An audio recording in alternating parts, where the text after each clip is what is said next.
Namaste to all the international academic community. Kindly wait for a few more minutes. We are expecting 2 more groups to join in 1 or 2 minutes. We start the meeting soon.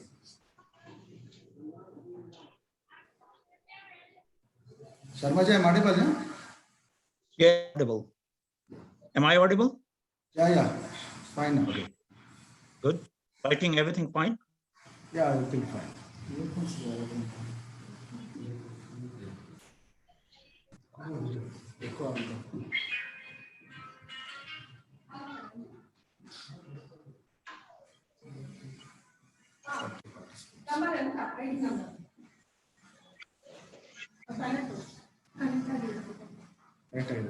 Message. Okay, okay. Hello. Correct ಆಗ್ತಿದೆ. ಏನು ಬರ್ತಾ ಇದೆ ಅಂತ ಮಾಡ್ತಾರೆ.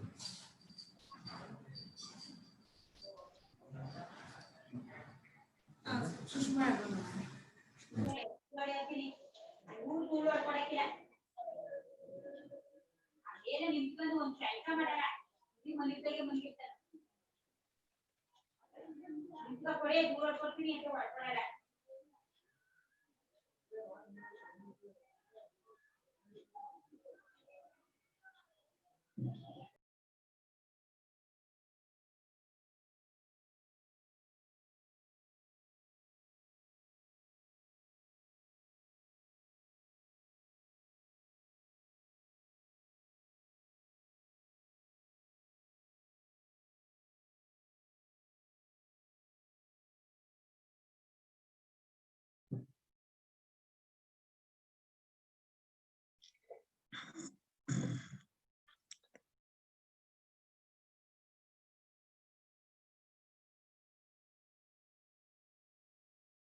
Hello.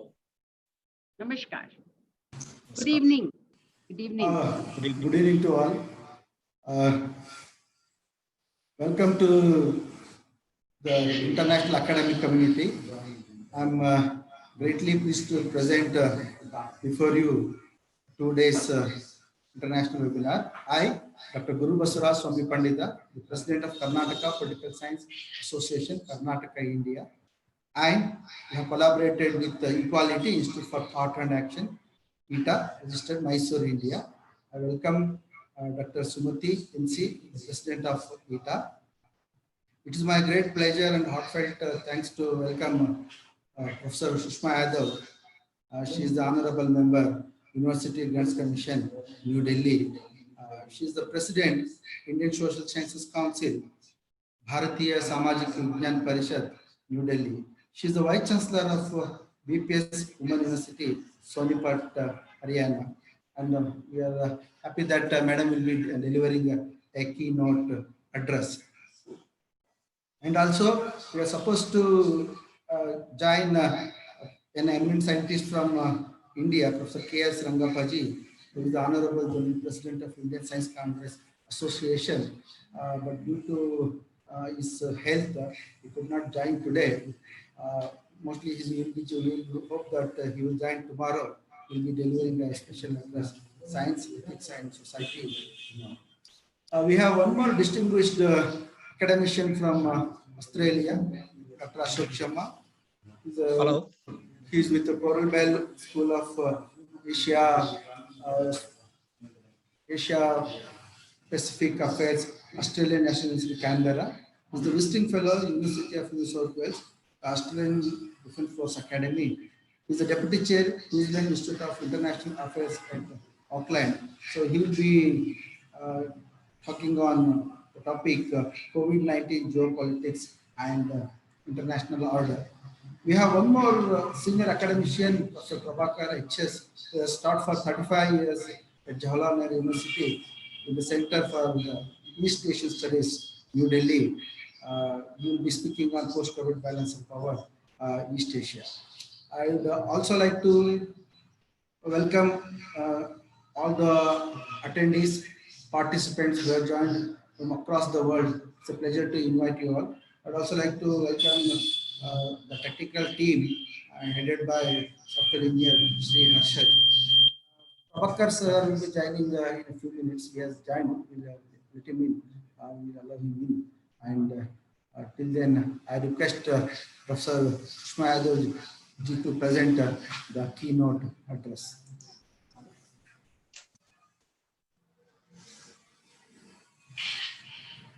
Over to you, ma'am. Thank you, Dr. Guru Pandita. My fellow panelists, Professor K.S. Rangappa, if he's joined already, otherwise Professor Ashok Sharma, Cornell Bell School of Asia Pacific Affairs, Australian National University, Canberra, and visiting fellow, University of New South Wales, and the Australian Defence Force Academy, and deputy chair, New Zealand Institute of International Affairs at Auckland. Nice seeing you or Thank meeting you. you from a distance. Yeah, I have heard about a lot too. So nice. I We've heard a been lot there, about you. but we couldn't meet you at that time. So maybe we'll be in touch now onwards. And thanks, Guru, for putting us together. Professor H.S. Prabhakar, who's very much from the JNU, the Center for East Asian Studies. And of course, in the next session, you also have an equally illustrious panel. So since they are not there at the moment, I'm going to speak about them. Good evening, all the webinarists or students, teachers, researchers, and intellectuals who joined this evening for this webinar. I must compliment or begin with complimenting the very young Karnataka Political Science Association and Equality Institute, Equity Institute in Thought and Action, for putting us all together, the thinking, researching brains from all over the world. You've been able to collect. It's USA, it's Brazil, it's Australia. So it's, all kind of all the world's nations and their intellectuals you've tried to put together. It's a time when this effort is required. And I would again congratulate you. It's a great effort. Congratulations, both Guru and Sumati and your team, which is working behind you. All organizers and office bearers of these two organizations, especially the Karnataka Political Science Association and Equality Institute for Thought and Action, both are required to ponder over the subject which you put before us.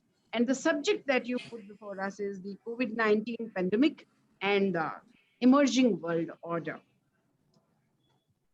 The COVID-19 has really disrupted life and disrupted life in multiple ways.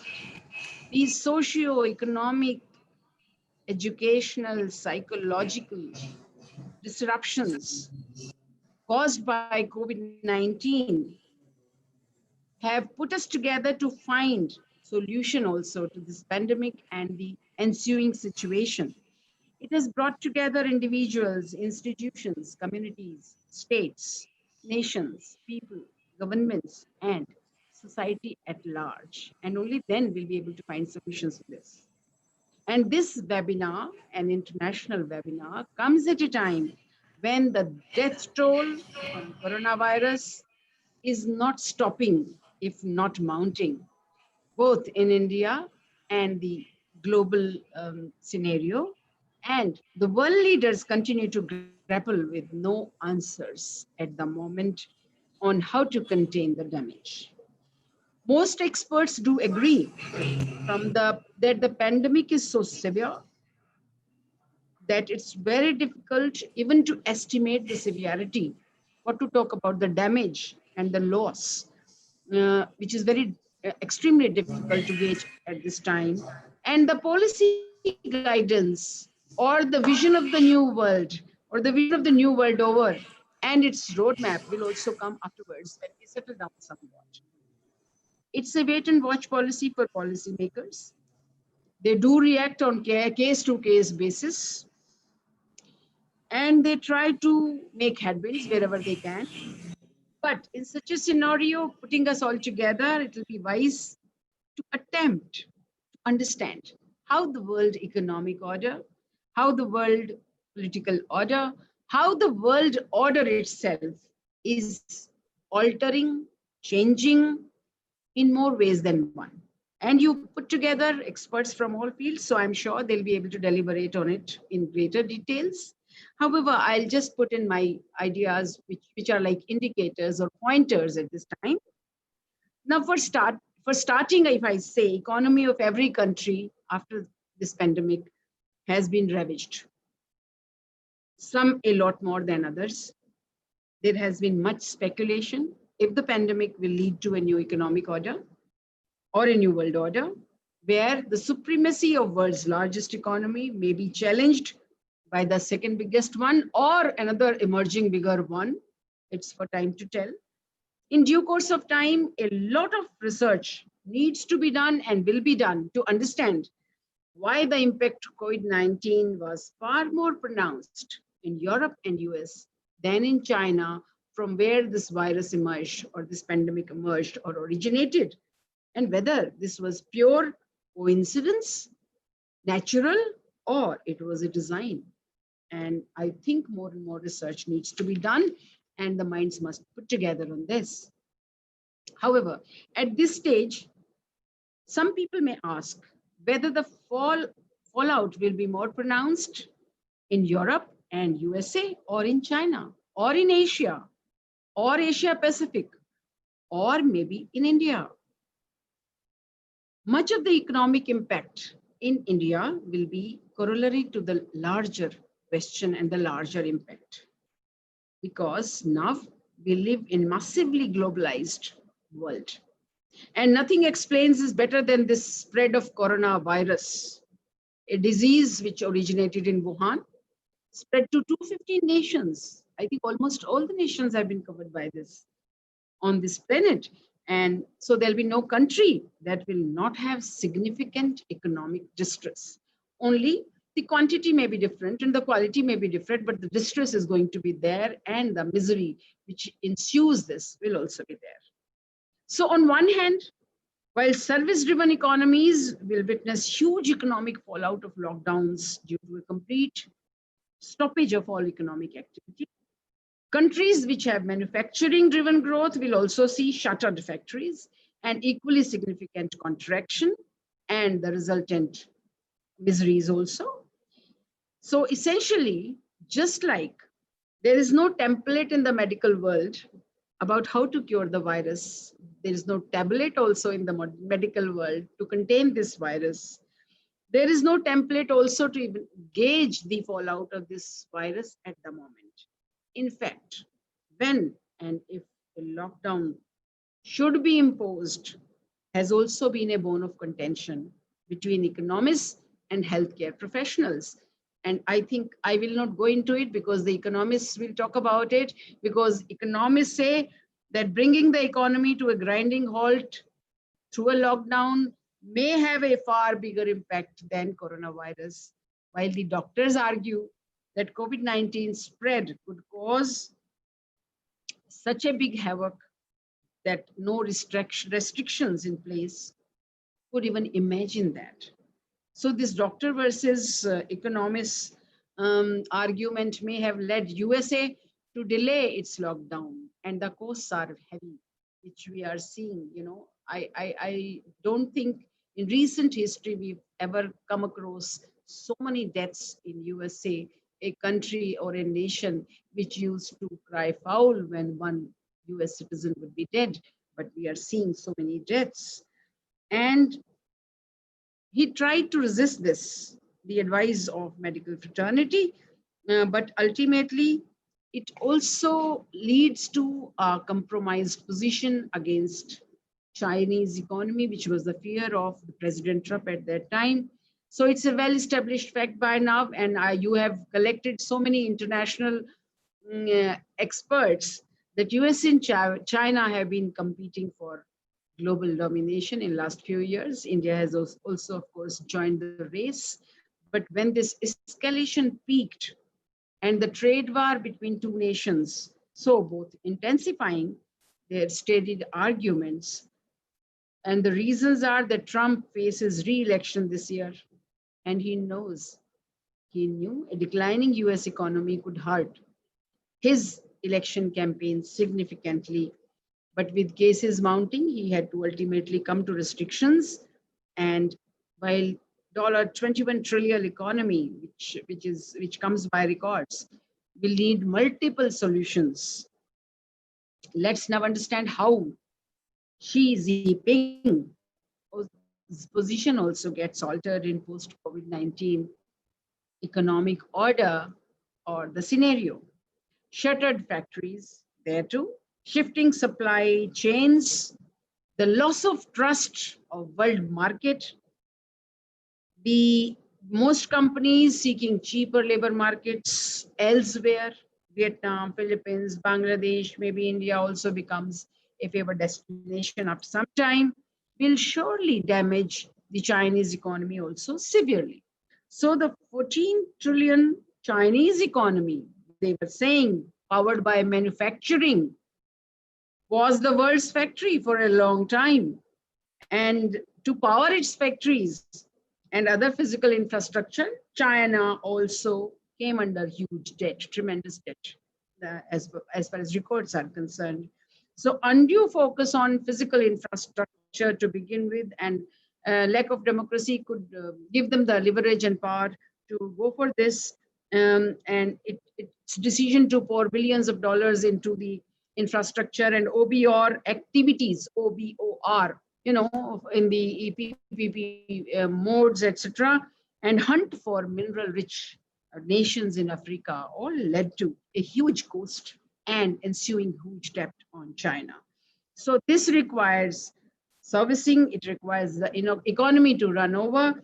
So China will have to face this situation in the coming years, how to run the giant factories and huge supply chains in coming time. So the debt bubble for China is a reality, and it is speculated that the new world economic order will witness a lesser role for China due to the possibility of this debt bubble or due to a unwillingness of other countries to trade with China in the changed scenario of post-COVID world order. But the question is, will it lead to a significant shift towards India? And I think here we'll need to have a very high ambitious Make in India campaign turn into Atmanirbhar Bharat mission, which our Honorable Prime Minister has declared recently in May itself about self-reliant Bharat mission. It may open new doors for industry through MSMEs, through the 20 lakh crore package, which has been declared just now by our Honorable Finance Minister, and the employment and world trade opportunity coming through its way. It may roll out a red carpet for global corporate giants, but we'll have to really think cautiously about their entry and their working also. But the one factor which could equally be decisive in shaping the new world order or new world economy will be the crude prices of oil, which are at historic lows but have started coming up. It's unimaginable that a liter of petrol is priced at the same as liter of water for some time, but the scenario has started changing soon enough and fast enough. And this has ramifications for not just oil producing countries, Russia, USA, and OPEC, but for oil guzzling nations like India and China. And this is going to affect our relationship and our fate in the new emerging world order, which we see after the COVID pandemic goes back or goes low. Only time will tell where Russia's gamble to drive down oil prices will hurt Moscow, or will it actually be a death knell for American energy companies. For India, it will be a golden chance to pump billions of dollars into the economy, which we have started almost, not just through DBT, but through creation of productive assets due to savings on our oil bill.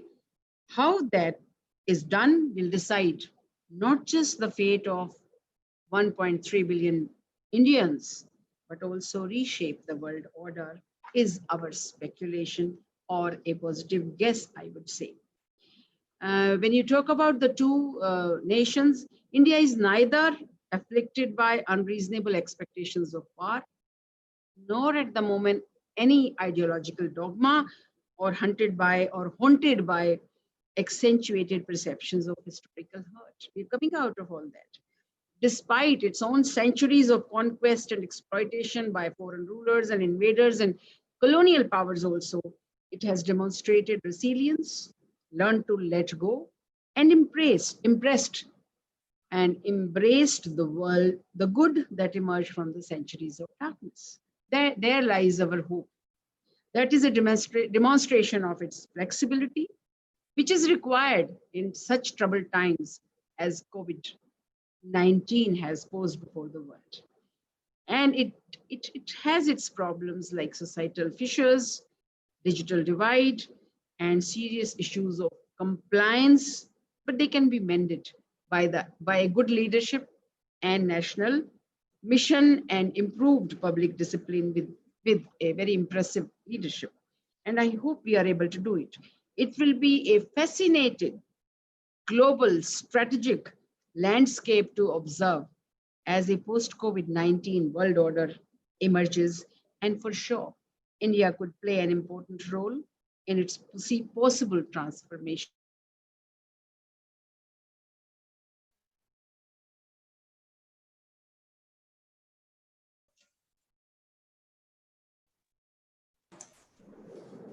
Yeah.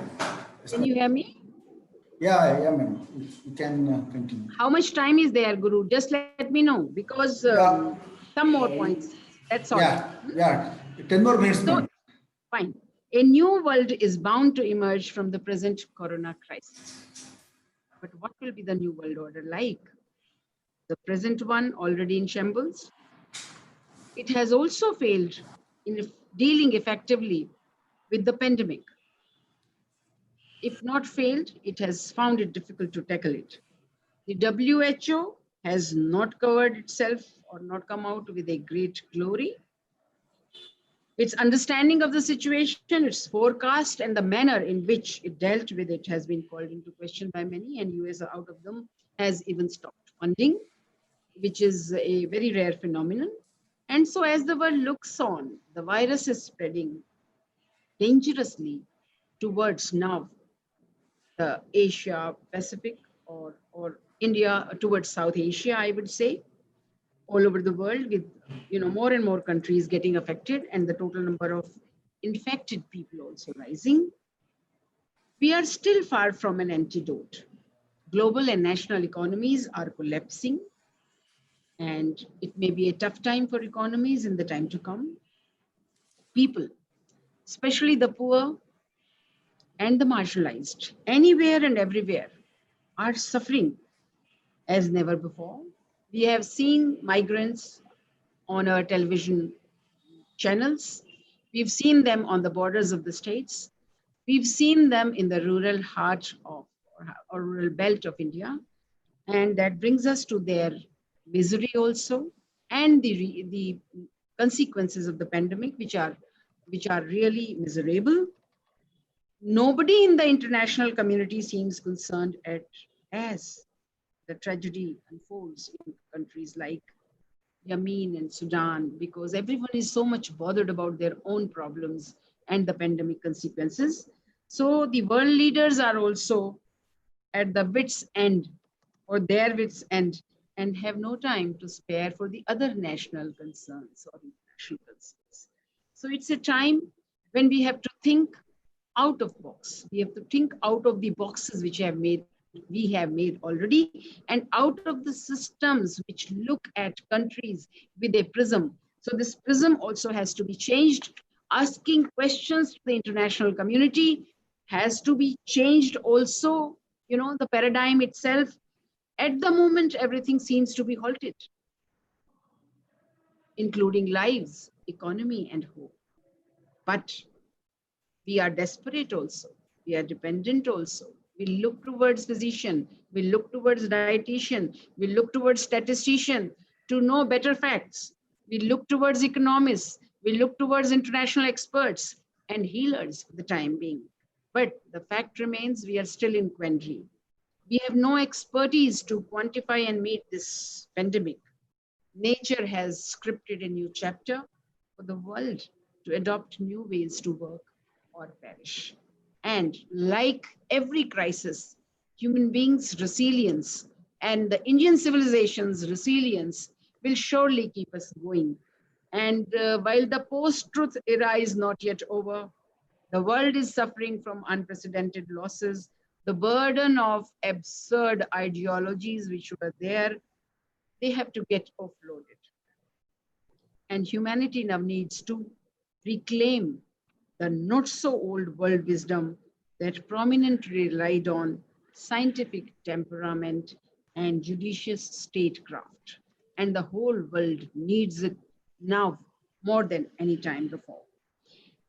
There are 4 or 5 areas we must concentrate on in the post-COVID world. One is internationalism. Globalization has given us this pandemic, but that's not going to stop. And we can't be isolated also. But let's look at nations as nations, and the internationalism must be maybe we ponder over it, and I leave it to experts of international politics who are here and who have joined this panel to ponder over this fact. Do we bring back internationalism to the center stage, where nations and leaders may not act willfully, may not ill-treat global institutions, or may not be allowed to ill-treat global institutions? Simultaneously, the global institutions must also repair and reform themselves. They may not be allowed, or they should not be allowed to become tools of this nation or that nation, or this ideology or that ideology. For the world, they have to really look at the international community. Many of them are vestiges of Second World War, as you all know it, and history bears out. They may have lost their utility in their present forms. Maybe new forms need to be pondered over, new forms need to be thought about. If we do not reform them, if we do not think about new forms, they may die natural deaths. But they are required for the new international world order also. And so the internationalism, multipolarity, and international or global justice are our concerns at this time. So restraining willful leaders and reforming international institutions may be the first task. And the priorities must be healthcare, education, environment, financial systems, and multipolarity, which must include reform of the UN system also. What we need is maybe a new San Francisco conference, or a new Bretton Woods conference, and many more specialized conferences for reforming the international organizations like WHO, UNICEF, IMF, etc., and many other institutions. On other front, I think we have to rethink about the complete banking system or centralized banks in the different nations who may be given autonomy to function, and they may become major resources or rescuing forces to the governments who are in crisis at the moment. And they may really motivate governments to work and think innovatively at this time. They may also emerge as conscious keepers to save the governments of non-experts, or maybe better experts. Regionalism cannot be avoided like internationalism, but it must go hand with internationalism. Nearer home, there is an opportunity to revive the regional associations like SAARC, like SAFTA, the South Asian Free Trade Area, Bangladesh, Bhutan, India, and Nepal Initiative, BBIN, which was working. Maybe together we may be able to face the crisis and come out of it more successfully. Keeping the macro perspective in view, the new world should also have unswerving commitment to egalitarianism and democratic principles. They are required in the new world order or the international thinking also. Late stage capitalism is entering a phase where it needs to reboot itself through fair ideas and priorities, social priorities or egalitarian priorities. The system has to be inclusive. The system has to be progressive. The system has to be pro-people. Public health care, again, I would repeat, public health care, and most of the third world countries or the new emerging world is worried about these priorities. So public health care, education, R&D, livelihood creation, clean environment should be the major constituents of the new world order, which we may carve out after this. Nations that imbibe these values nationally will naturally be better placed to lead the world in the new international world order or new international order, which will come up. And the time to think about all this is now. India's mission of self-reliant India really harps upon these priorities. It has talked about healthcare, it has talked about education, it has talked about vibrant demography, it has talked about technology, it has talked about agriculture, and also accepts remote working through technology. We are, in fact, currently in an existential crisis where the focus is on issues that relate to personal safety, emerging practices required for handling the pandemic, and managing concerns about workers, employers, customers, and people at large, or markets also. However, this will ultimately enable us to restructure our priorities and ways of living and working to define the new normal, which is emerging everywhere. So, what shape this new normal will take in the new international economic order is yet to come up, and the experts must think about it or put their ideas together. It will help us reimagine the future. It will help us ensure the importance of building a sustainable world. It will help us focus on the hygiene and health, which are generally important. It will help us leverage technology and to enable new ways of thinking and new ways of living, which may be sustainable and closer to nature also. I believe it will be rise of Asia. It will be rise of new world order and Asia in this new world. We have to see whether it's where it centers in this new emerging world order or the new international order, and whether it works towards to put India at the center of the new world, or some other nation will take that position. I would wish that all of us, especially this Karnataka Political Science Association and the Equality Institute of Thought and Action, and all the experts who have collected together, must find ways and means to put India at a respectable place, if not at the heart of the emerging world order, which is waiting to emerge and may take its own time, but is going to emerge. That's my hope. I wish the pandemic goes away, like all Indians, when we say Sarve Bhavantu Sukhinah. So we believe and we dream of a world where everyone is happy and healthy. I also wish that for the entire world, but wish that much more for all those who are associated with this webinar from across the globe. And once again, would thank and compliment our organizers of this webinar, the Karnataka Political Science Association and the Equality Institute of Thought and Action, and its young, energetic team led by Dr. Guru and Dr. Sumati. I thank you for providing me this opportunity and sharing my thoughts with all of you. And with this, I'll say thanks and namaskar. Thank you, Pushpa Madam. It's a pleasure listening to you. You are a privilege to have with us. Now our moderator, Professor Prabhakar HS, has joined.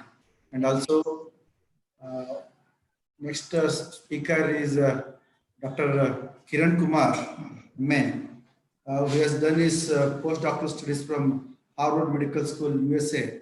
Recently, a report came out that coronavirus broke out in the month of August itself, last year. It was discovered by Harvard Medical School. So may I request Professor Prabhakar to take over the sessions and allow Mr. Dr. Kiran Kumar MN to present his view. Thank you, madam. I wish you be the part of our discussion. Thank you. Thank you, Guru. Be around to relieve me for a while later. Yeah. So I now request Kiran Kumar to make his presentation. Yeah.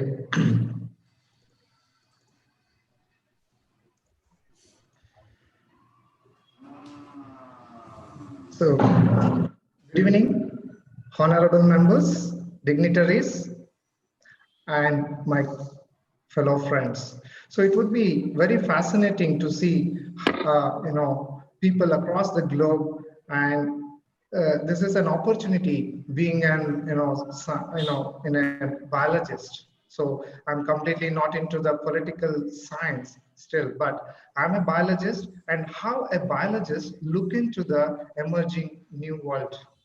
So why it is so important today? What is that is how COVID-19 pandemic is going to be an emerging new era of biological science to a new human life. I'm Dr. Kiran Kumar, who is working as assistant professor in the Department of Biotechnology and Bioinformatics, from Faculty of Life Sciences, JSS Academy of Higher Education and Research, Mysore. So this would be my pleasure to, first of all, thank all the panelists here who has given me an opportunity to present today's topic on, emerging new era of biological science to new human life. So how does this new world order, right? I mean, post-COVID-19, being a biologist, I was trying to think about what exactly is an emerging world order itself, because what are the scenarios that is going to connect? So it is from science to political science to human, public, everybody comes in here, and this is a platform.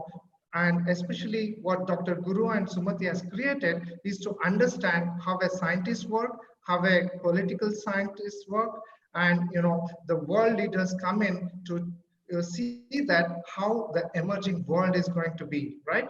So world is witnessing today unprecedented times as the world is with the onslaught of a coronavirus.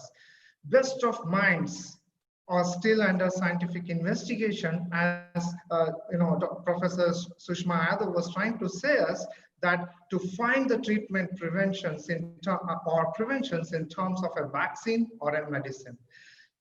So today, extraordinary circumstances will definitely impact the world order. I would say that, and economic impact of this war against the coronavirus pandemic is unimaginable. So coming on to, I just wanted to, before going into the coronavirus, so what is that pandemic viral diseases? So we just have to think about what is the recent history. I don't want to go about, 100 years back or 200 years back, the viral diseases were prevailing. Just take about last 24 years. There is a sharp increase in the number of viral diseases, if you see it here. The first appearance of an avian flu, for example, that appeared in 1997, H5N1, and later in 2001, Uganda experiences a large Ebola outbreak, right? And followed by, in 2003, severe acute respiratory syndrome spreads across the world, where it infected 8,000 people. And later in 2005, you could see that H5N1 has again reappeared. After almost 8 years in 2005, you can see another bout of H5N1. This time the first person-to-person infection reported mainly in Asia. So coming in later on 4 years, 2009, swine flu pandemic kills 280,000 people, so which, if I am correct, 1918, the same swine flu in Spanish flu killed more than 80 million people. So here, after almost 100 years, so you can see the swine flu pandemic coming out, and later the Middle East respiratory syndromes, that is MERS, and in 2014, just 4 years or 5 years back, Ebola outbreak in Africa reported about 10,000 cases. So in 2020, we are here now. Sharp increase in the last 24 years is that coronavirus discovered in China. So we are, every day you switch on the television, people will be confused. Why? Simple, because what that coronavirus is trying to do with us. So they speak about social distancing, they speak about keeping inside the house, right? So these are the recent scenarios what we switch on the TV, so people are confused with it. So we can say that there is a sharp increase in the last 24 years that viral diseases are pandemic in nature. So coming into the today's statistics, just an hour back, I've taken the statistics from Johns Hopkins University. So where it is showing that on the dashboard, which is maintained by Center for System Science and Engineering at Johns Hopkins, they have confirmed that total cases, about 76 lakhs cases have been confirmed. And you could see that US has emerged the first, country in the world, followed by Brazil, Russia, and we are 4, as India is already reaching, the upper ladder. So you could see that in this picture, how this North America or South America is completely affected. America, South America, Africa, European countries, so and including Asian countries are in red zone. That means this is the cumulative confirmed cases which has been already reported. And taking into the global deaths, when you talk about like 4,26,000 deaths already has been reported globally.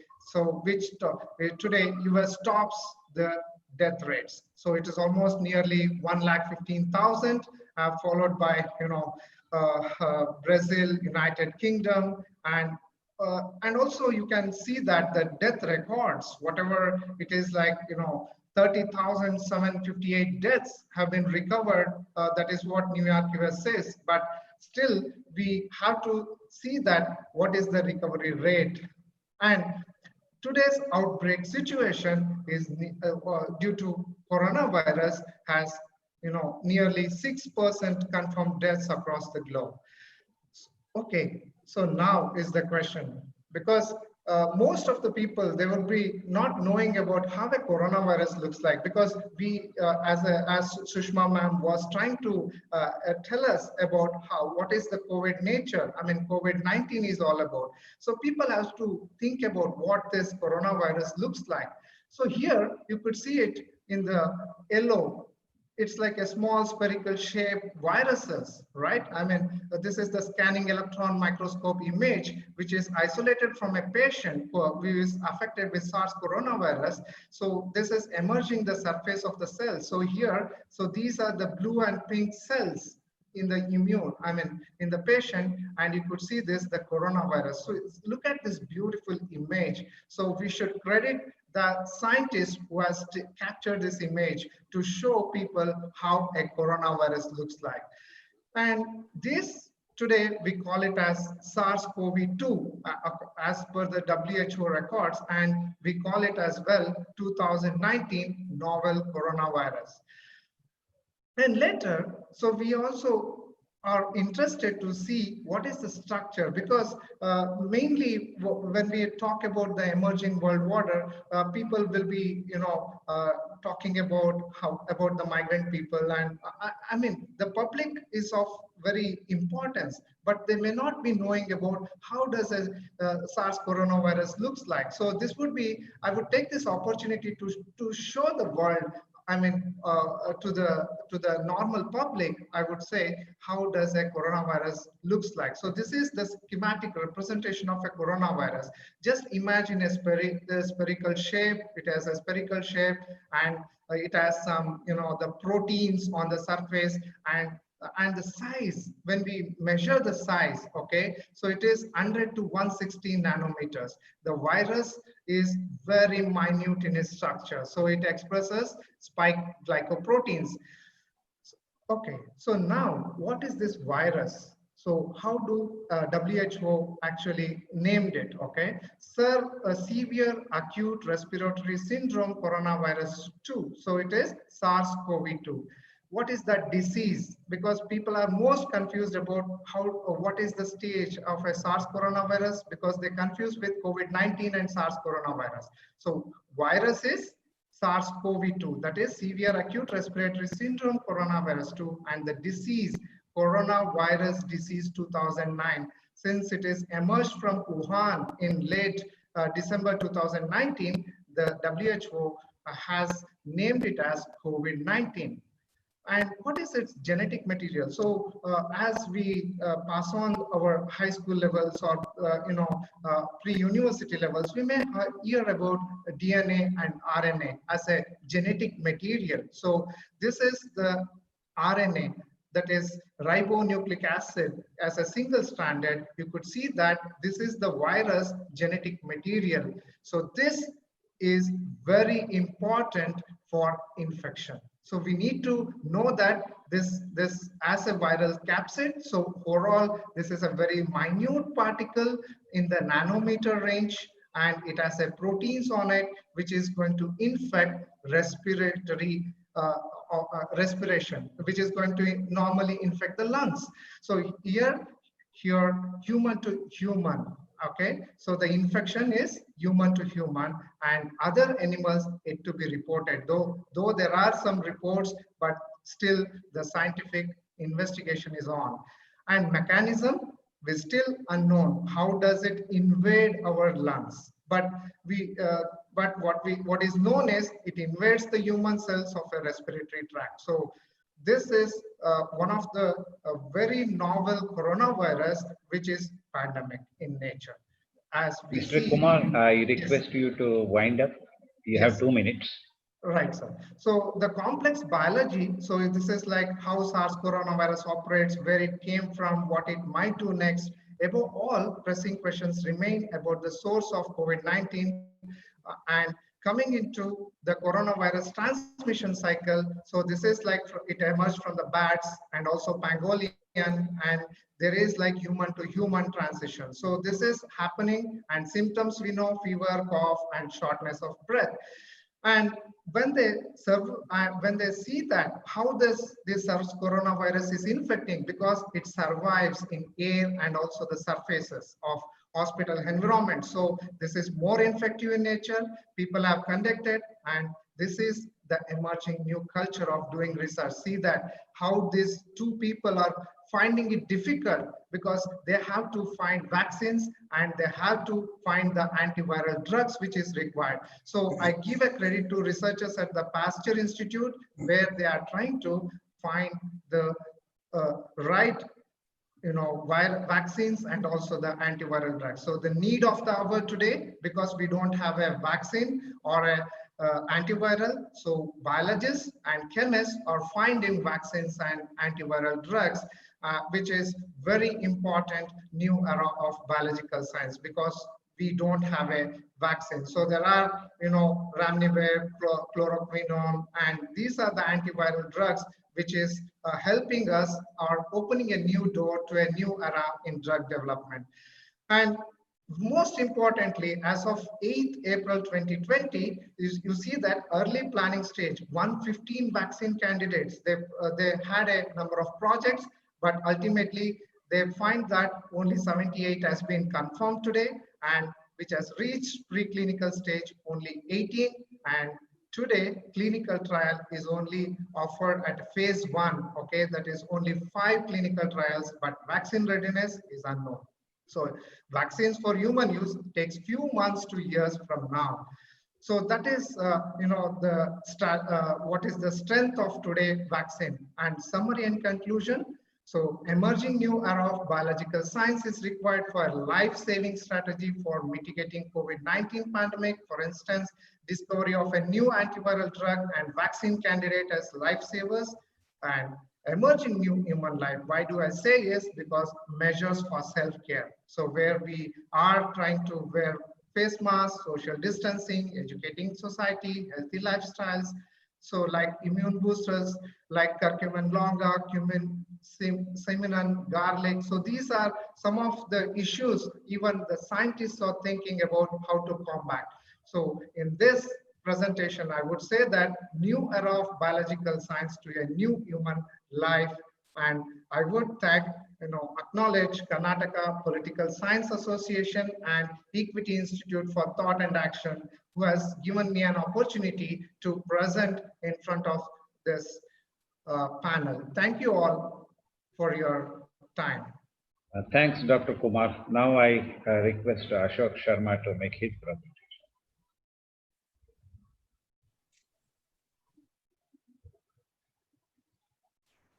Thank you, Professor. Once again, nice to see you.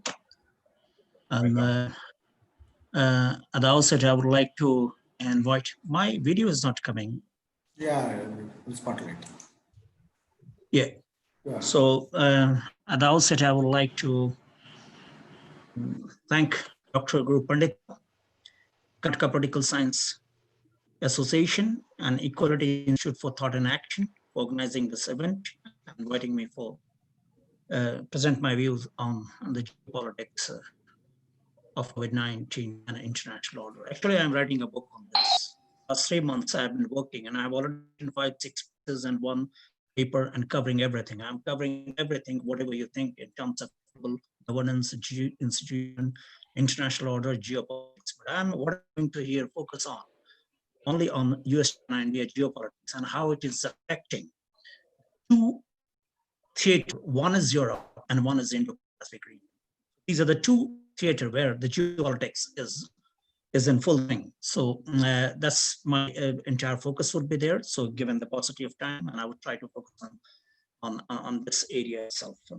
A bit of geopolitics and a bit of how the global governance is going on and how it is going to affect international order.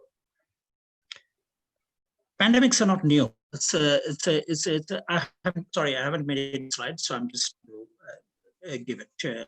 I'll speak like this. Pandemics are not new from plague of Athens to COVID-19. They have been very unpredictable and with a devastating impact. They are known as black swans. COVID-19, though it's a black swan in terms of its impact, lockdowns like that, but the concept which the concept Sharmaji, of black Sharmaji, yeah. your voice is breaking. Is it okay now? I think so. Carry on. Yeah, so the concept is, the black swan concept has been given by Asim Taleb, but he doesn't consider it's a black swan. So it's coming, and as right now Dr. Kiran Kumar has presented that it was coming. We have been witnessing in the last 3 decades a number of diseases which were coming, but the impact it has on the geopolitics or the social life or the human lives could be considered as black swans. But coming to the point, this COVID-19 is against the backdrop of the US election. Trump was riding high on his popularity, a stable popularity for last 3 years. Economic growth was good, unemployment rate was down, and he had a reasonably good achievement on front of foreign policy, especially entering Islamic State, bringing North Korea to the negotiating table, and confronting China's bullying tactics in the international politics directly. But suddenly, all the gains which Trump was gaining in his bid to the White House in 2020 presidential election has been undone. In February, his popularity went down. It was the first time it went to below 40%. And then, because he was ignoring COVID-19, he was saying, go like this. Suddenly, he started showing the somber approach. He started showing kind of a serious approach. And then he brought this China virus China virus. And you see in March, his popularity started, and in fact, 12 to 15% all the polls. So for the first time, he lost 50% above. His popularity rate went up. So obviously, he brought this. It has invoked nationalism. And now more than 100,000 deaths, the biggest number of cases in America, 2 million. And the protests going on because of this George Floyd incident. So obviously, it is shaking his position. But whether he wins or not, but it has revived the geopolitics between the US and China. Prior to COVID-19, after 3 years of trade war talks, America and China were able to, conclude a minimum deal on. So it was going well, and it was a bit of stability was there. Trump had visited India, and so it was all good. But it has suddenly revived the geopolitics of US-China and the pre-COVID geopolitics. I would say that COVID-19 trend shows a pre-COVID geopolitics in full swing, and it has intensified the competition, binary competition between the US and China, the hegemon versus challenger. So the geopolitics will be shaped by the competition between the US and China. And in that, the countries like India, which is because of the shifting of global supply chain debate, global governance, and the geopolitics, balancing China, it will emerge as a significant player, and it will all depend on India how it seizes this opportunity. It will have a role to play in the global governance, institutions, and the geopolitics. And India is very well, Prime Minister Modi is also acting on that, and we have seen these trends over the last 4 months. So coming to this, China, so what was the China action? China started after containing the outbreak in its own country. It started giving medical aid. It started giving PPE, and it started to emerge as a savior after spreading the disease and spreading the disinformation about this being fed by the U.S. forces. So conspiracy theory, and all that has led to a kind of US-led kind of a counter propaganda or counter strategy. China also is trying to use its soft power, economic clout to have an influence in Europe and in the Pacific region by giving aid, and obviously it is a part of the BRI, Belt Road Initiative, and where it is trying to dislodge American presence in many parts of the world. And it's trying to reestablish itself as a hegemon, at least regional hegemon in the Pacific region.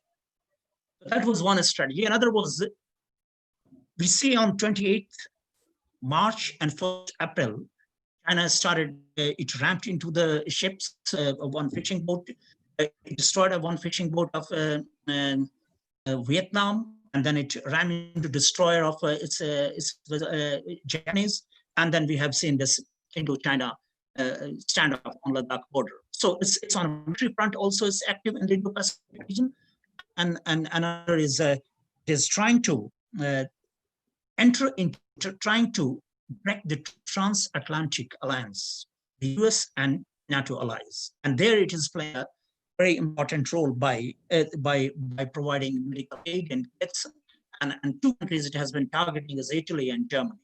And because of Trump's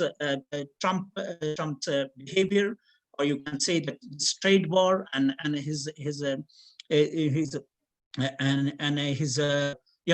burden sharing, that kind of policy with its allies, it has annoyed many of the European leaders. America has annoyed many of the European leaders.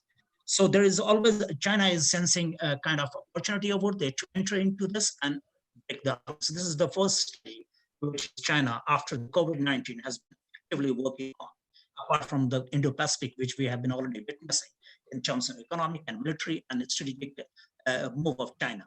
But Europe is a theater where China is very aggressively pursuing its soft power diplomacy, not military, but soft power diplomacy through economic aid and medical aid, and it is sensing that discord between US and European allies. And in the Indo-Pacific region, we have seen that it's another is but these actions are not not being ignored, and the world is watching. China is originated China's conspiracy theory, how China is acting after spreading the disease, and how it is spreading the misinformation, how it is trying to dominate the World Health Organization. There have been allegations of World Health Organizations working on the best of China, and high severity of the outbreak that led to the spread of the disease, and it has killed more than 400,000 people, and more than 7.5 million people have been infected, brought the economies around the world to a halt, and the economies are going into recessions. And so many countries started asking for the inquiry, but it was Australia which finally emerged as one of the leading countries for the formal inquiry into the investigation into origin of outbreak and its spread. China-Australia is a relation because Australia is very much dependent on China for its export from mineral resources to agricultural produce to student, it's a services and everything. China is a leading economic partner, but it started using here its economic clout and trade sanctions like 80% trade tariff on barley. It is propagating. It is asking Chinese students to go to Australia. There wasn't one racist attack on Chinese student here, so that video is being blown out of proportion in China. It is also it has stopped import of beef from Australia. So it is also using that kind of tactics. But Australia's inquiry has been endorsed by majority of the nations, including finally China has also agreed, but only after the COVID-19 is finished. So now, coming to the Indo-Pacific region, we have seen this. So what is US is doing? What this binary combination of the US geopolitics? The US is the first is that we see that US is trying to intact, trying to keep its allies in the NATO allies, and especially G7 partners. In all, Mike Pompeo went there. He tried to bring this Wuhan virus resolution, in which of the nations do not agree, and they say that we should not go for this. But they did agree on the disinformation being created by China and their kind of a U.S. effort to consolidate its allies and partners was visible. So that's one of the theater where U.S. is acting like. And then in G7 meeting, the next G7 meeting, U.S. is to balance China. It is also inviting countries like South Korea, India, Australia, and Russia, which was because of Crimea attack. It was G8, it became G7, and though it's being questioned that Russia is not a democracy, it is not fully democratic country, still to balance China. In Europe, where Americans have sensed, and especially Trump administration has sensed that China is trying to enter into American alliance, trying to take benefit of the discord which has over last couple of years between Trump and the European leaders. So this is Dr. a kind Dr. of Sharma, Dr. Yes. Sharma, you have 2 minutes if you can wind up. Okay, yeah. So that's one theater. And in Indo-Pacific region, we have seen that all the coordinates, US, Japan, Australia, India have been working together at ministerial level, at secretarial level, and India-US relations is during the COVID-19 has been in full swing at a foreign minister level, secretary level, and it's a massive partnership.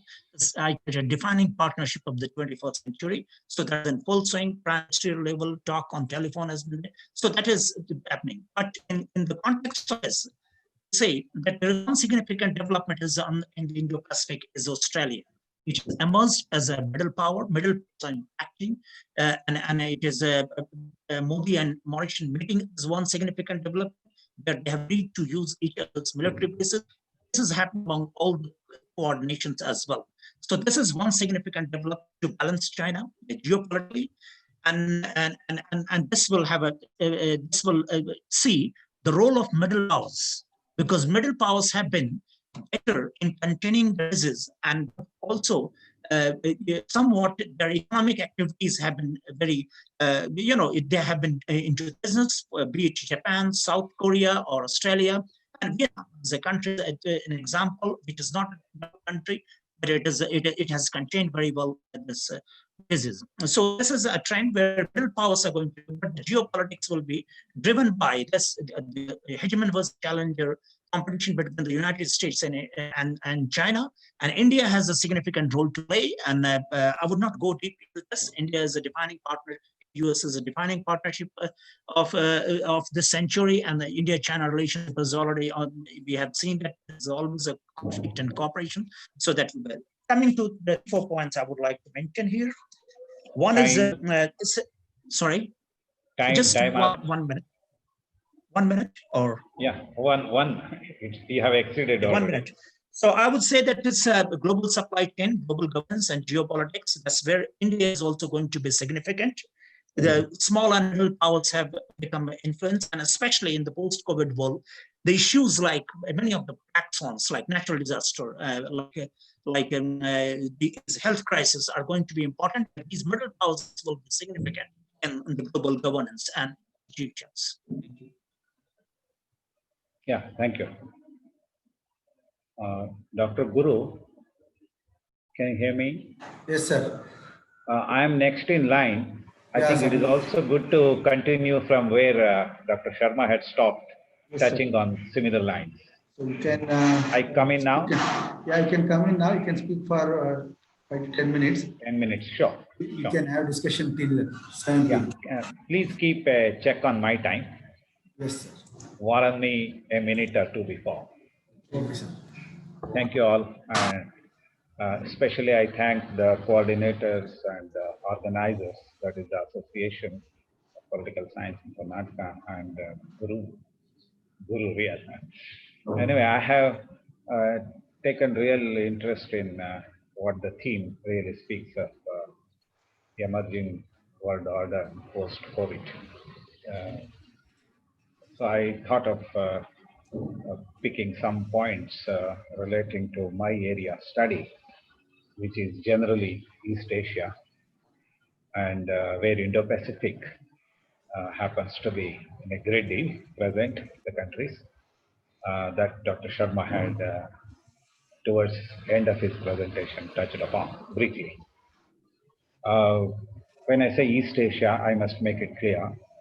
East Asia has two major components, Northeast Asia and Southeast Asia. Northeast Asia, basically China, Taiwan, South Korea, North Korea, Japan. Okay? Mongolia also comes in. In Southeast Asia, Myanmar, Thailand, then you have Singapore, Indonesia, Philippines, Vietnam, Laos, Cambodia, Brunei. So 10 household Southeast Asia, that is ASEAN. And we have Japan, Korea, China. Mostly things discussed are with South Korea as far as development states are concerned. North Korea in nuclear power is present, keeping nuclear tests going all the time, making noise globally, regionally. So first I will speak that the conditions of 1930s were the ones which led to World War II. And the attempts made in 1941 plus had yielded quite a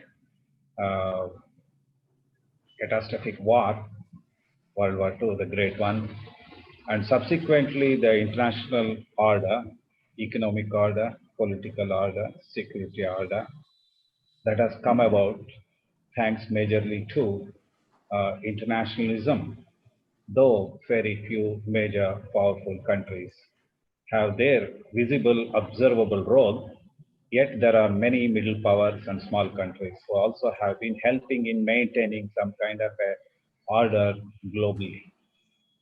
Presence of United Nations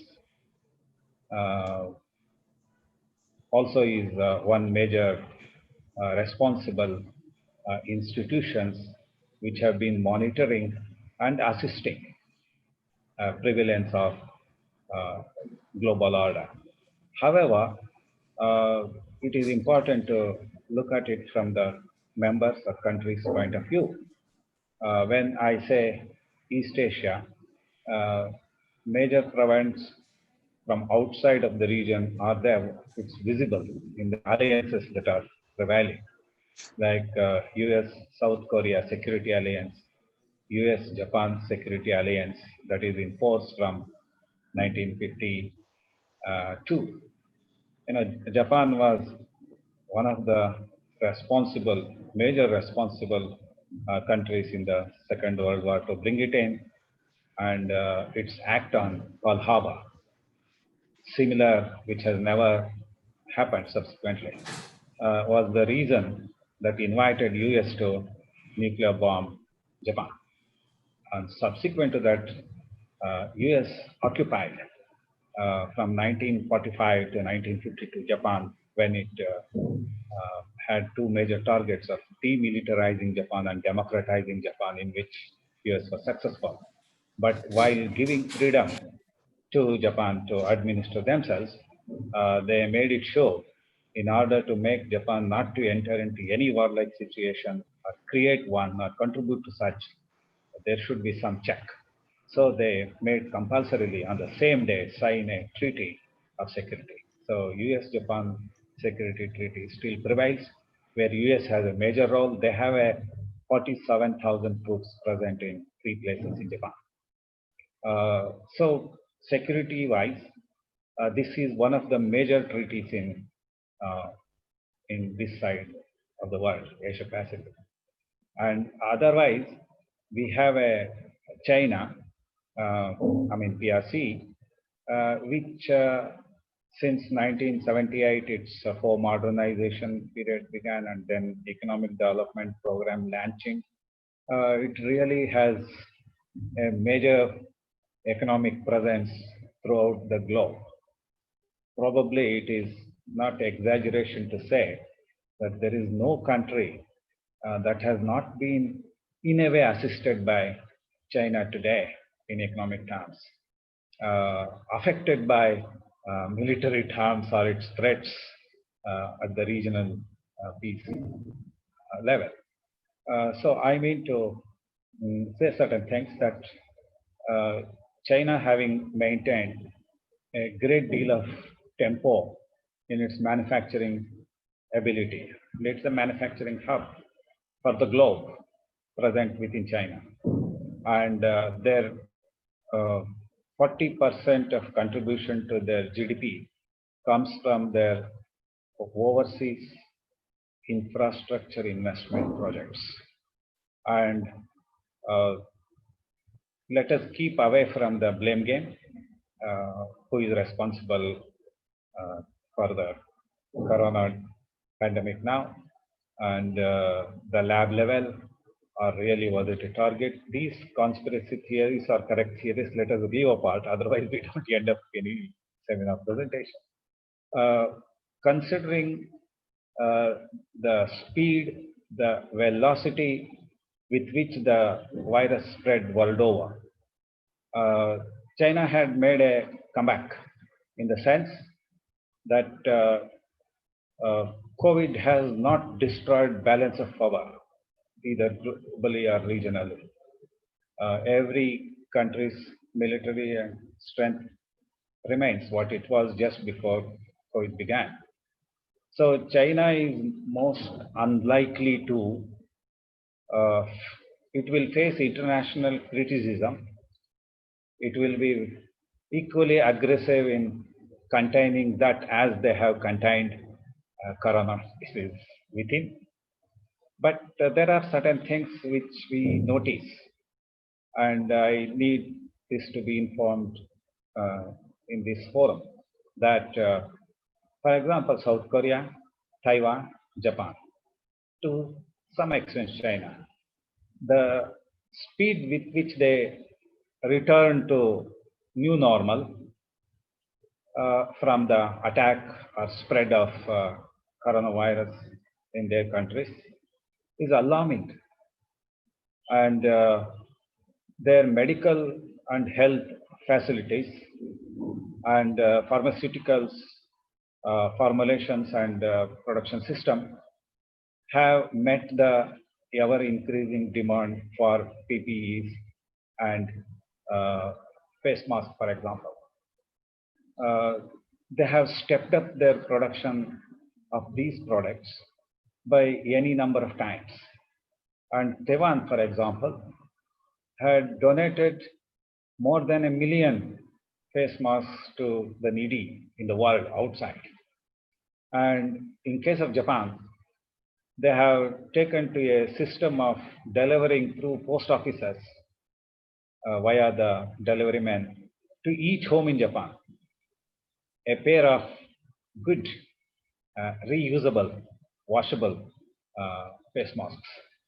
And the kits they have produced are of really high quality and to most of the European countries, especially Spain, Italy, Germany, and France.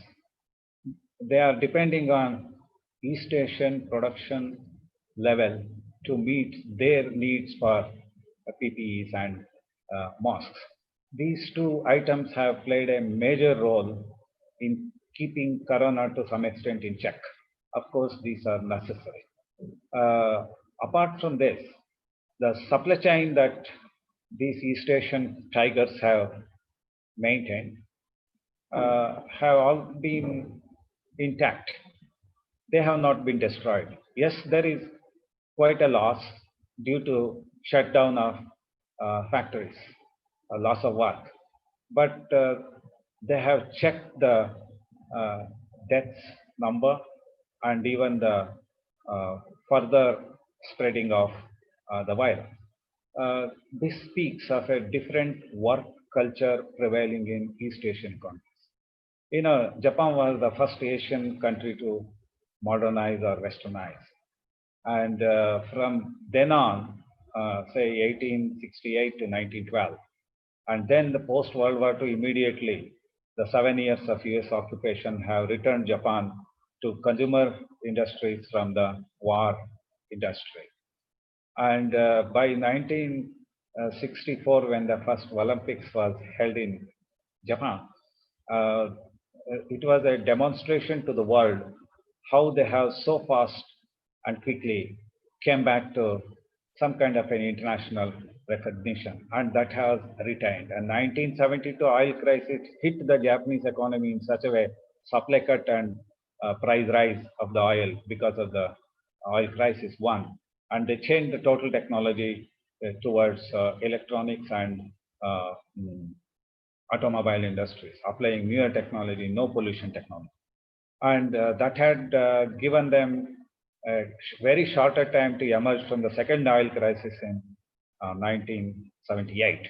So now, throughout 1980s and in 1990s, we see Japanese helping others by receiving their technology, especially in Asia, if we can say 4 Asian tigers, Singapore, Hong Kong, South Korea, Taiwan. But 1997 financial crisis or Asian financial crisis to mainly affected Southeast Asian economy, not Japan so much. And subsequently, the number of patents the Japanese companies hold, Japanese individual scientists hold, and also ever expanding automobile and electronics world, especially the consumer industry, that Japan has taken up. You have one more minute My to time? conclude. Okay. Yeah, one more minute to Whether conclude. COVID has disturbed the balance of power in the Asia Pacific or Indo-Pacific or in Asian side is one thing. Whether it will continue or it will change. Unlikely to change greatly, but it will most likely to remain. And for example, the disputes that China creates or has or airs quite often with Hong Kong, with Taiwan, and Japan continues. Japan has other territorial problems with Russia, for example, of 4 islands in the northernmost side, Shikotan, Habomai, Kunashiri, Etoro. And then with South Korea, they have territorial problem, Takeshima Island. So these problems will continue. What in the immediate preceding period of Corona-19 prevailed balance of power in East Asian region is most likely to continue immediately after Corona ends. We do not know when it will end. We have been told it will stay and we have to learn to live with it. We will also live with similar balance of power here. US is a major presence, it has security treaties, but it meddles in the Asia Pacific region quite often with smaller countries. And now with greatly declining political and economic power of US, how the turn will take remains to be seen. Thank you very much. Okay, sir. I think we can start the discussions now. Is it? Fine. You can invite the. Yes, we invite questions. Please don't explain the questions greatly. Put your questions directly, pinpoint the speaker, and put your questions shortly.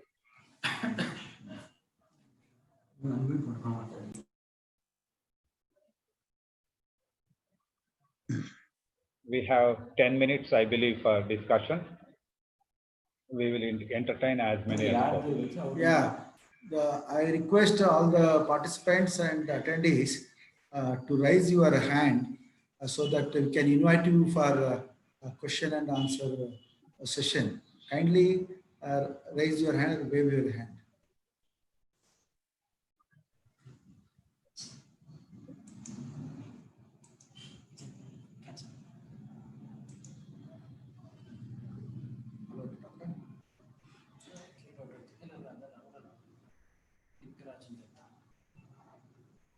We lost a minute. Yeah, Lingaraj, hello.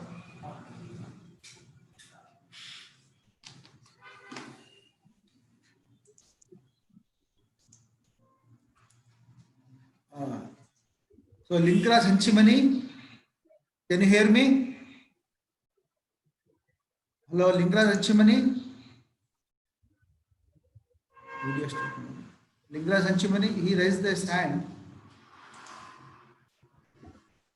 Can intervene. So there is a question, what would be the influential role of China for framing the world order that will lead Asia hegemony in this world? So anybody of the panelists can answer this? Sharma would like to attempt. Yeah, I'll go. Would So you? what was the question? Can you start? Repeat it, please. All right. What is China's? Okay, please. Yeah, what would be the influential role of China for framing the world order that will lead Asia's hegemony in this world? Yeah. Look, it's obviously from the Atlantic to the economic and military and all the political activities have shifted to the Indo-Pacific region, which was known as Asia-Pacific or sometimes East Asia, whatever we call. So India has been brought into this this entire debate of Asia-Pacific, Indo-Pacific, and we have seen this. So it's not that obviously China has emerged as one of the most powerful country and over the last 20 countries over the last 20, 30 years, and is challenging the strategic stability that was provided by the US in the post-World War period, and with the hub and spoke system, and recently with the rise of China, rise of India as a military and economic power, it's still emerging. It has done nuclear deal, its pact, and its alliance with Japan, Australia, and countries like South Korea. It has maintained kind of a balance. But now China is challenging that, and it is trying to dominate the region. It will not happen. China will be one of the players, but it will not happen, as Professor has also mentioned. That it's a pre-COVID international order where obviously the sitting power of America is there. So it's a more of a multipolar world. Where other countries, which are, sometimes you call them regional power, middle power. India is considered as often a big power, but at the same time also regional power and middle power. So we can see that these countries are also aligning themselves, and there are a lot of Indo-Pacific strategies. The term is being used, Indo-Pacific strategies, and it's like, the countries are China-wary countries. Those who are concerned about Chinese rising military and economic, especially military aggression, they are aligning themselves, and it's a defense pact is happening. It's not only economic. India, Vietnam, India, Indonesia, now India, Australia, India, Japan, and then there is a bilateral, trilateral, multilateral, and quadrilateral.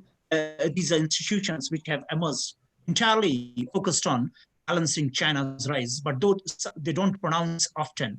But when US, India, and Japan do exercise, they do make it a point to make it a point when they do military exercises that yes, we are trying to balance China, we are trying to maintain political stability and the rule-based order. So China's role is there, but I don't see China dominating this. China won't contest the future of, China's won't map the future of this Indo-Pacific region. And there's a book by Rory Metcalf, my senior colleague at National University.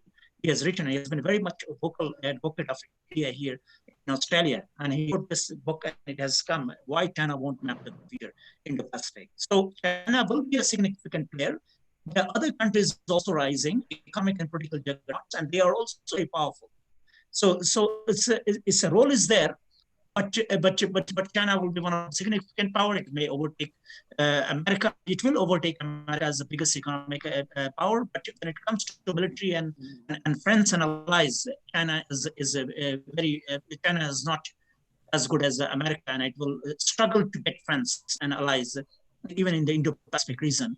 And it is trying to put this authoritarian system, a kind of model. There's a debate between Washington consensus and authoritarian model. This has emerged here, but I don't see that China dominating the region, but definitely China will shape, and all the countries are now aligning and doing partnership, keeping China in mind. And America is allowing them. America is from the behind, also helping these strategic alliances in the Indo-Pacific.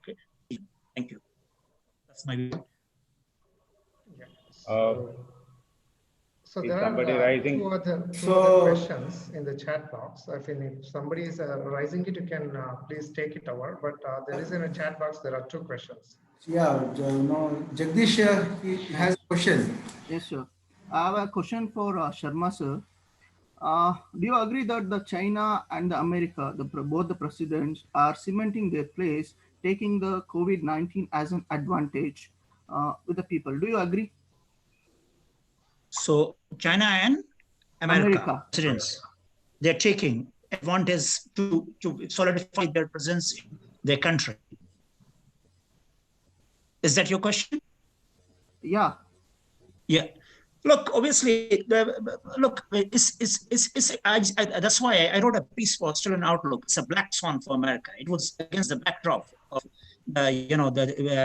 Trump's bid to White House in the 2020 elections, and he was doing good. He was about to, like, it was very hard to beat him, like the way it was looking at this.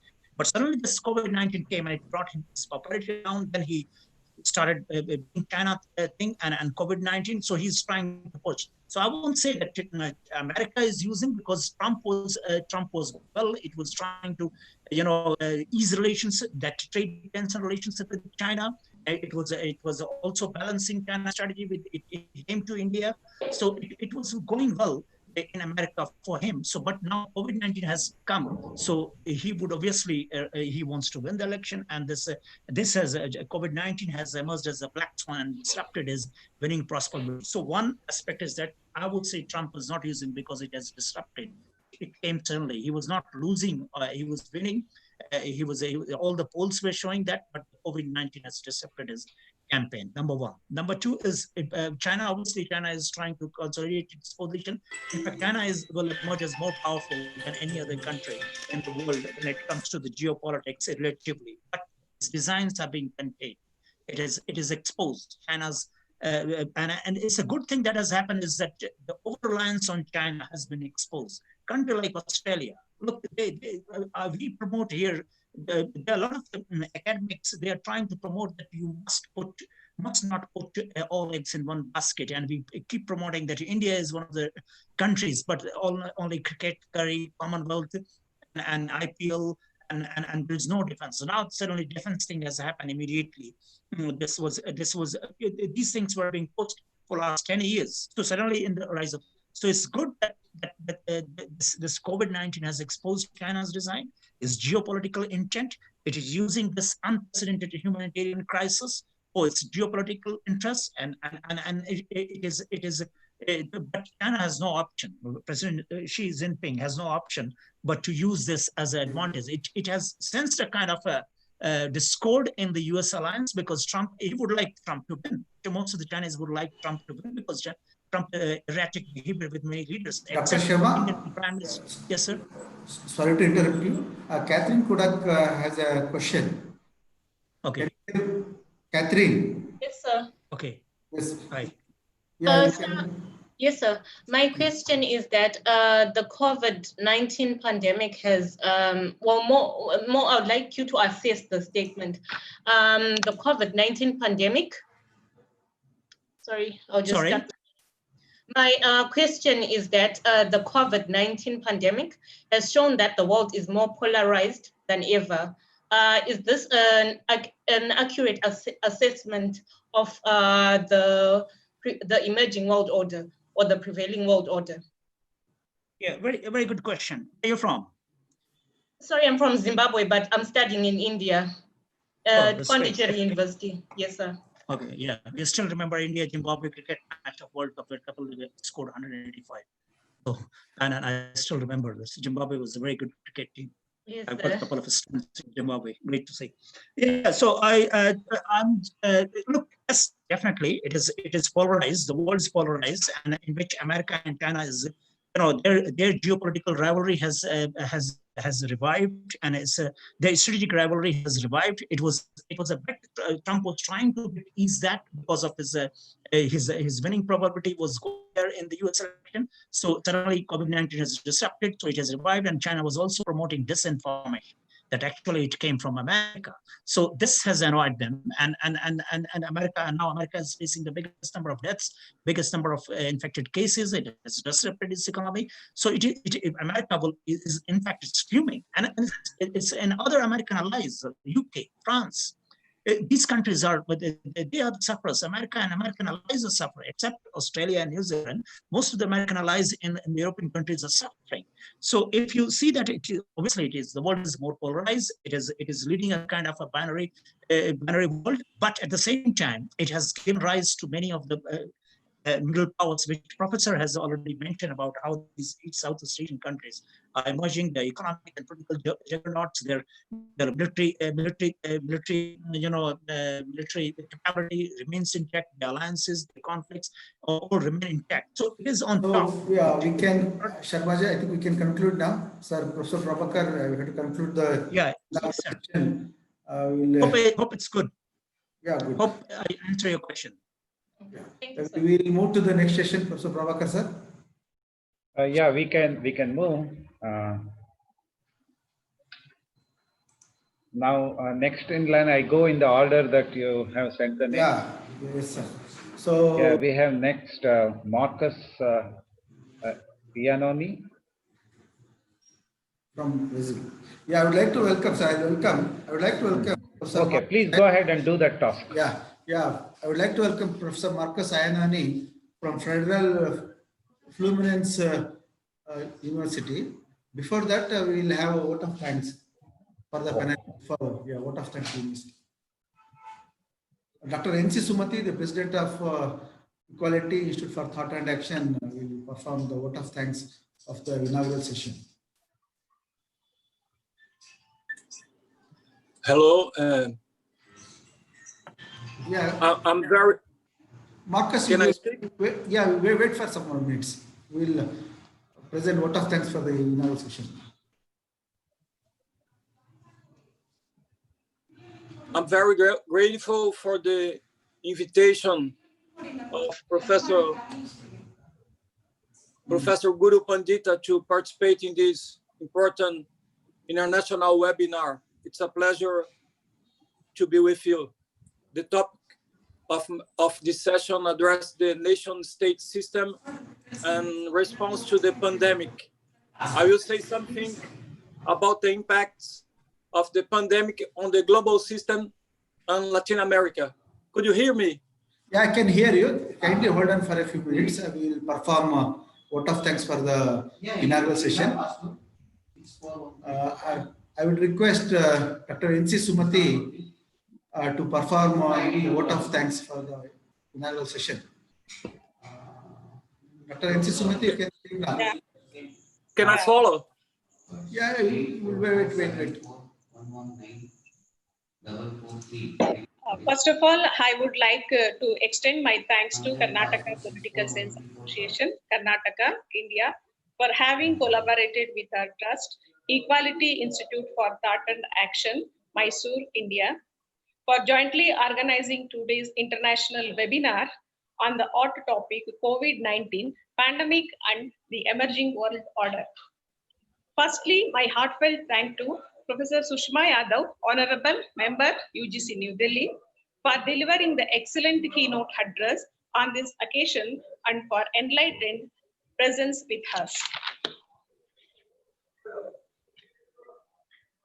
I'm extremely grateful to Professor K.S. Rangappa, the eminent scientist, for accepting our invitation. Sir is not well. Sir is likely to join tomorrow.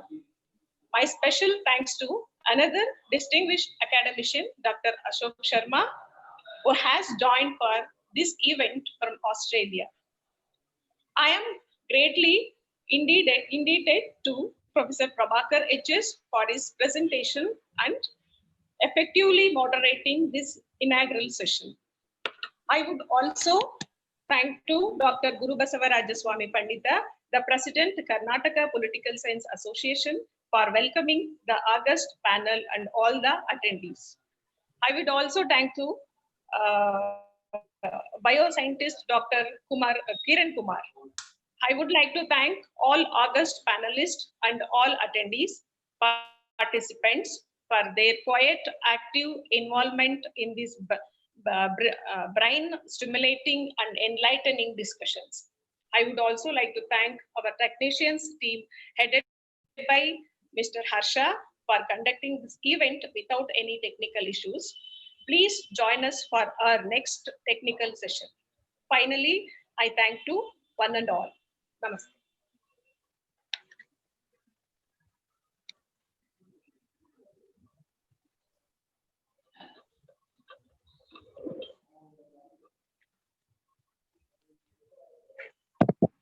Thanks, Dr. Sumati NC, for performing a vote of thanks. Thank you. So now we will move to the second session, which is named Nation State System and Response to the Pandemic. We will have the session between 7 p.m. to 8:30 p.m. First of all, I would like to welcome Professor Marcus Anoni, who has all the way joined us from Federal Fluminense University, Rio de Janeiro, Brazil. He is an ex-academic visitor in Latin American Center, the University of Oxford. So he will be speaking on impacts of the pandemic on the global system and Latin America. We have one more distinguished panelist, Professor Giridhar Babu, who is the national member of National COVID-19 Task Force, Government of India, and also he is the Technical Committee COVID-19 Government of Karnataka member.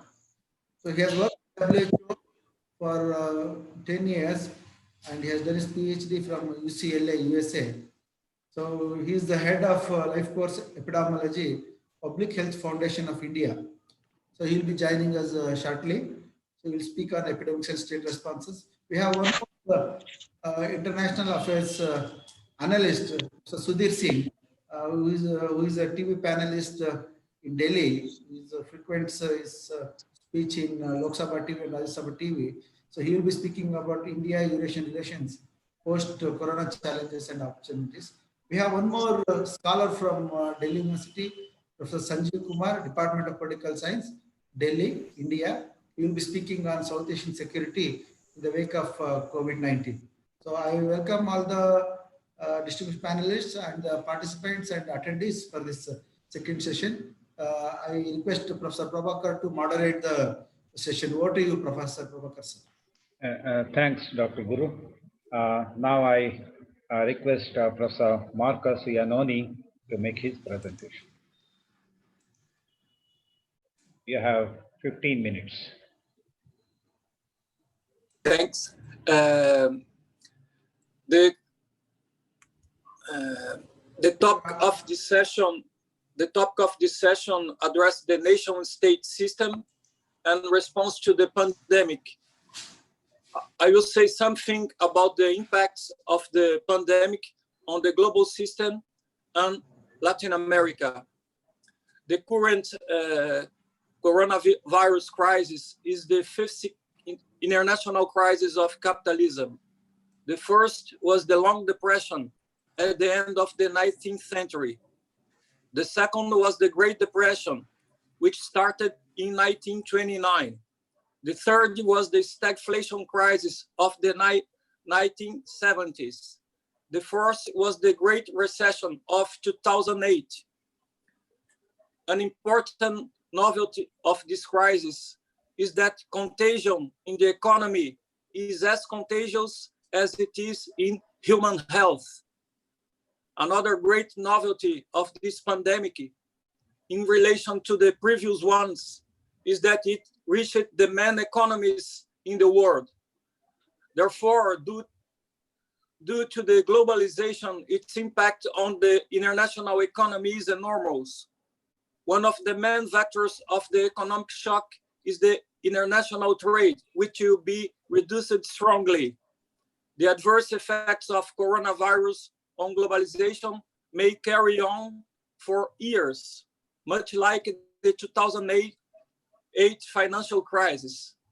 Another major impact is on manufacturing, starting in China, which is now the main international production center. The pandemic has also hit the other industrial main economies in Asia, Europe, and North America. Much more than in 2008, the current crisis challenges the public austerity policies implemented by governments around the world, starting developed countries.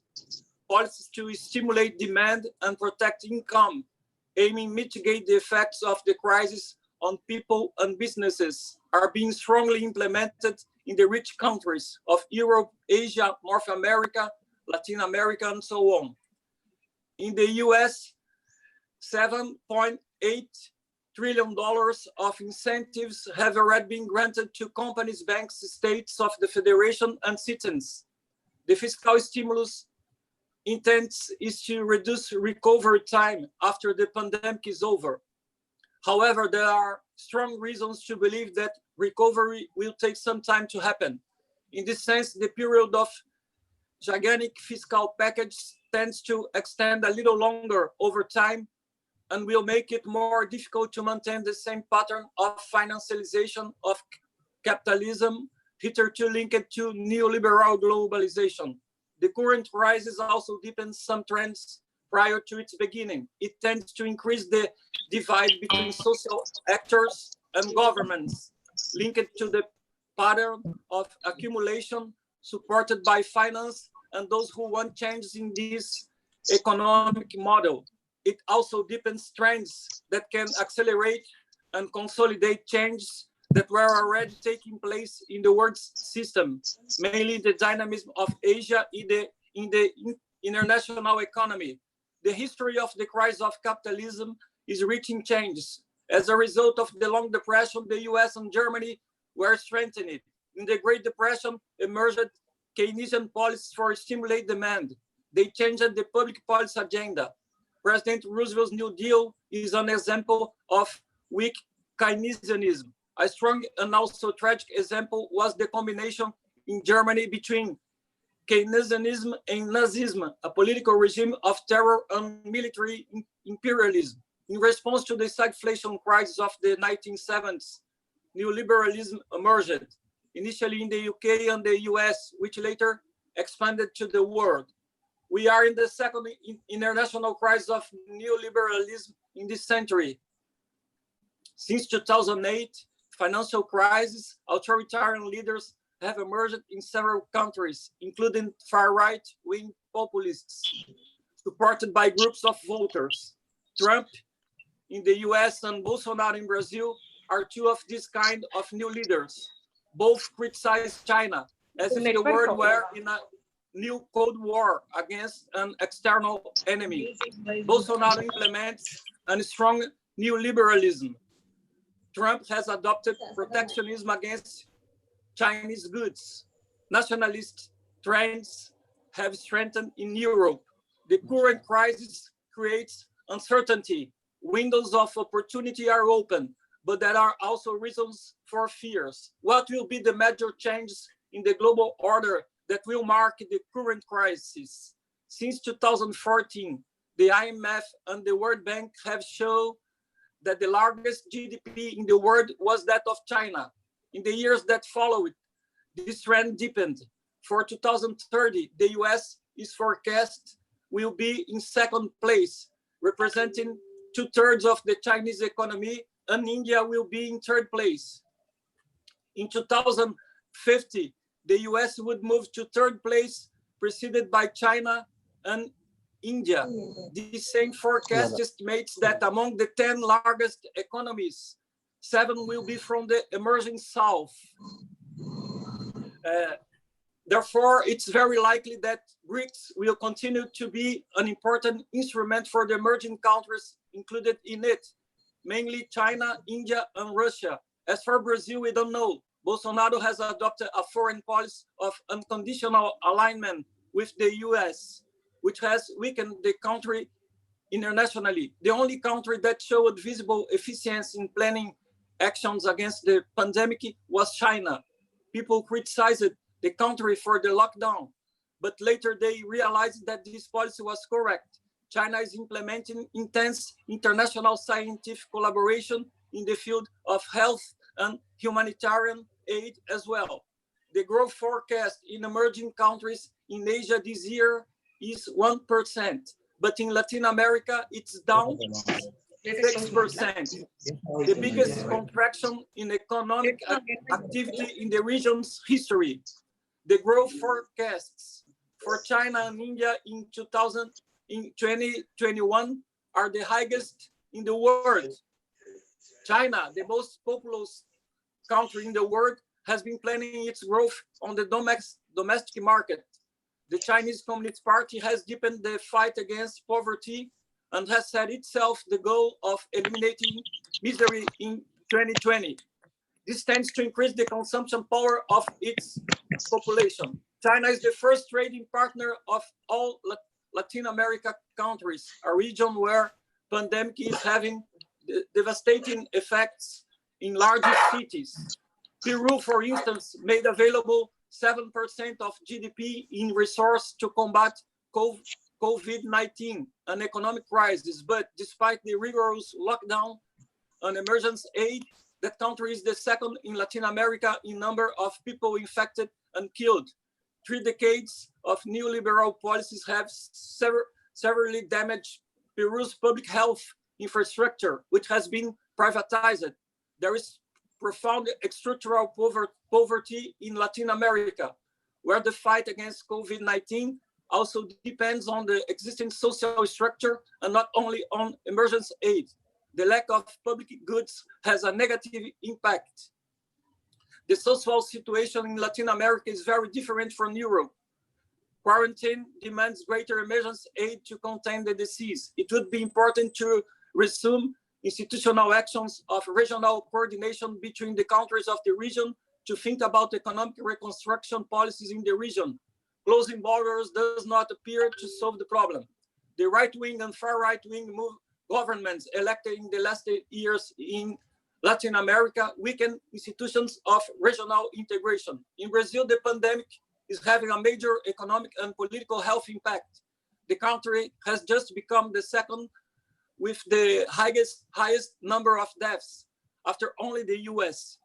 The number of tests for the disease in relation to confirmed cases is one of the lowest in the world. Even more serious is the fact that President Bolsonaro, since March, when the first contamination case appeared, in addition to not supporting the quarantine, has been criticizing this policy and behaving as if the COVID-19 were any disease, like a common flu. After 2 ministers of health left the post, Brazil does not even have a minister in this fundamental area of public policy, while 23 military officers are working in that ministry and have tried to hide the correct information about contamination and death. Due to his... Professor, can you conclude, please, in 2 minutes? 2 minutes, okay. Thank you. This pandemic brings important change to the global system and the emerging world order. There has been an increase in articulation between emerging countries. The geopolitical and economic importance of Asia tends to increase, while US global leadership tends to continue to decline. US is leaving World Health Organization. China is increasing the support to it. Trump is in conflict with the World Trade Organization. China is respecting its rules. Latin America tends to be disputed by these 2 great powers. Thank you. Thank you very much. May I request Dr. Babu to begin his presentation? Dr. Babu, please. Yeah, sure, sir. Thank you.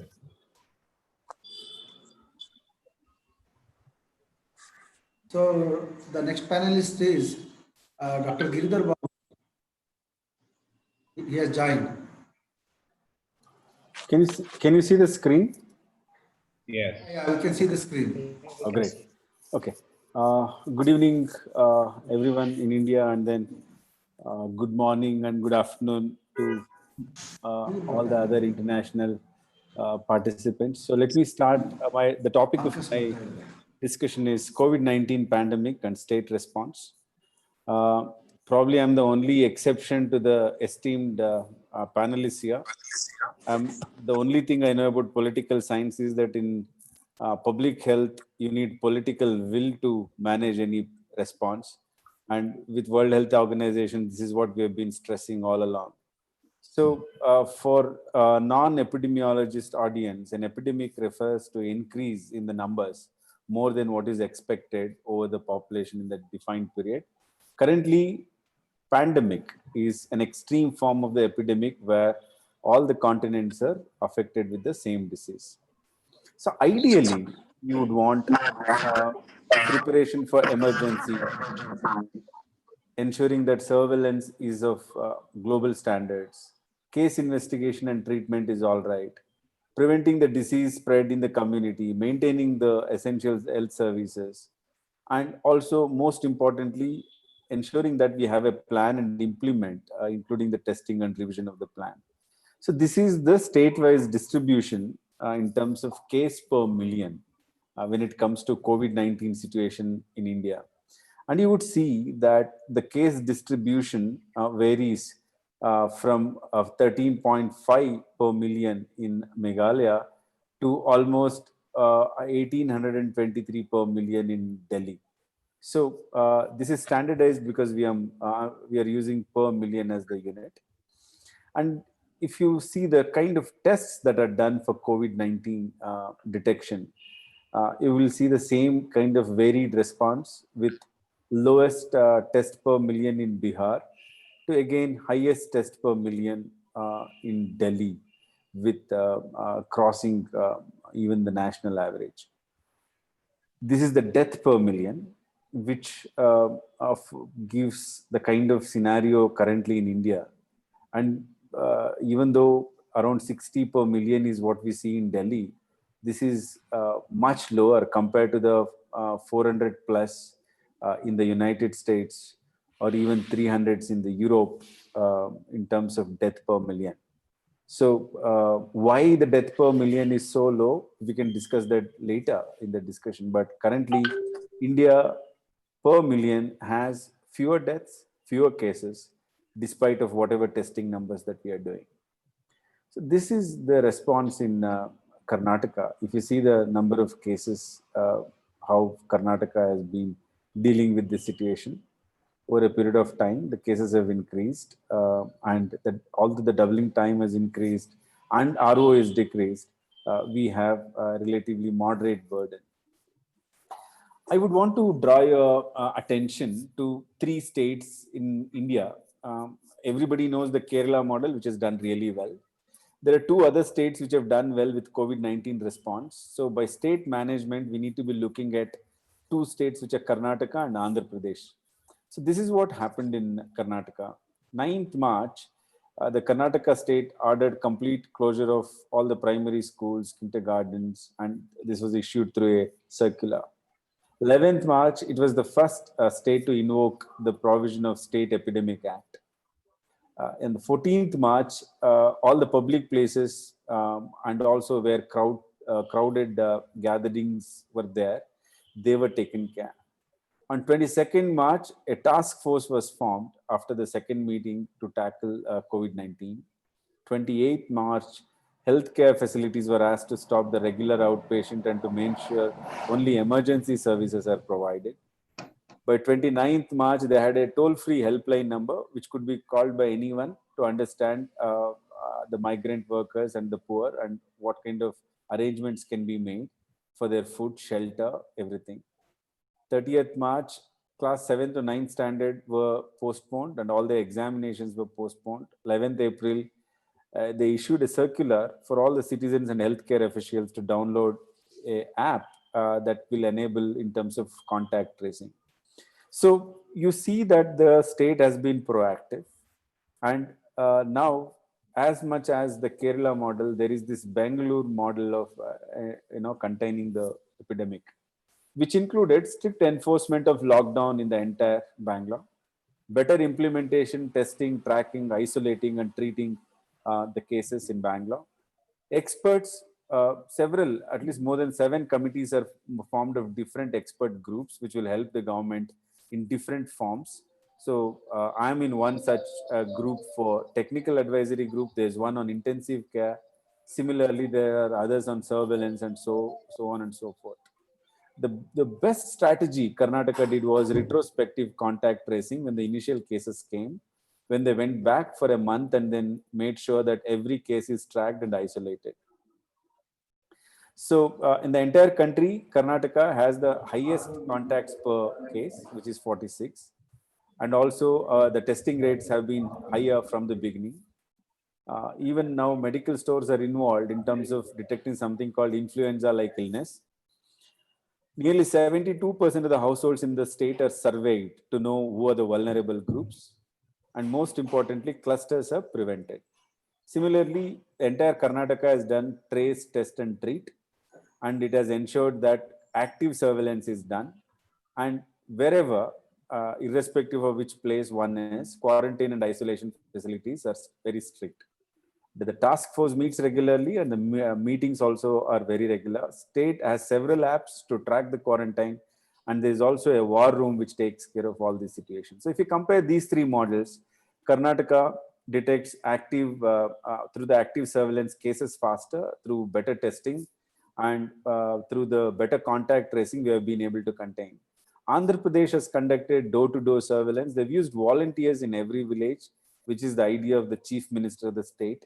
They have detected more cases over and above the political system could generally cater, and this is a innovative model.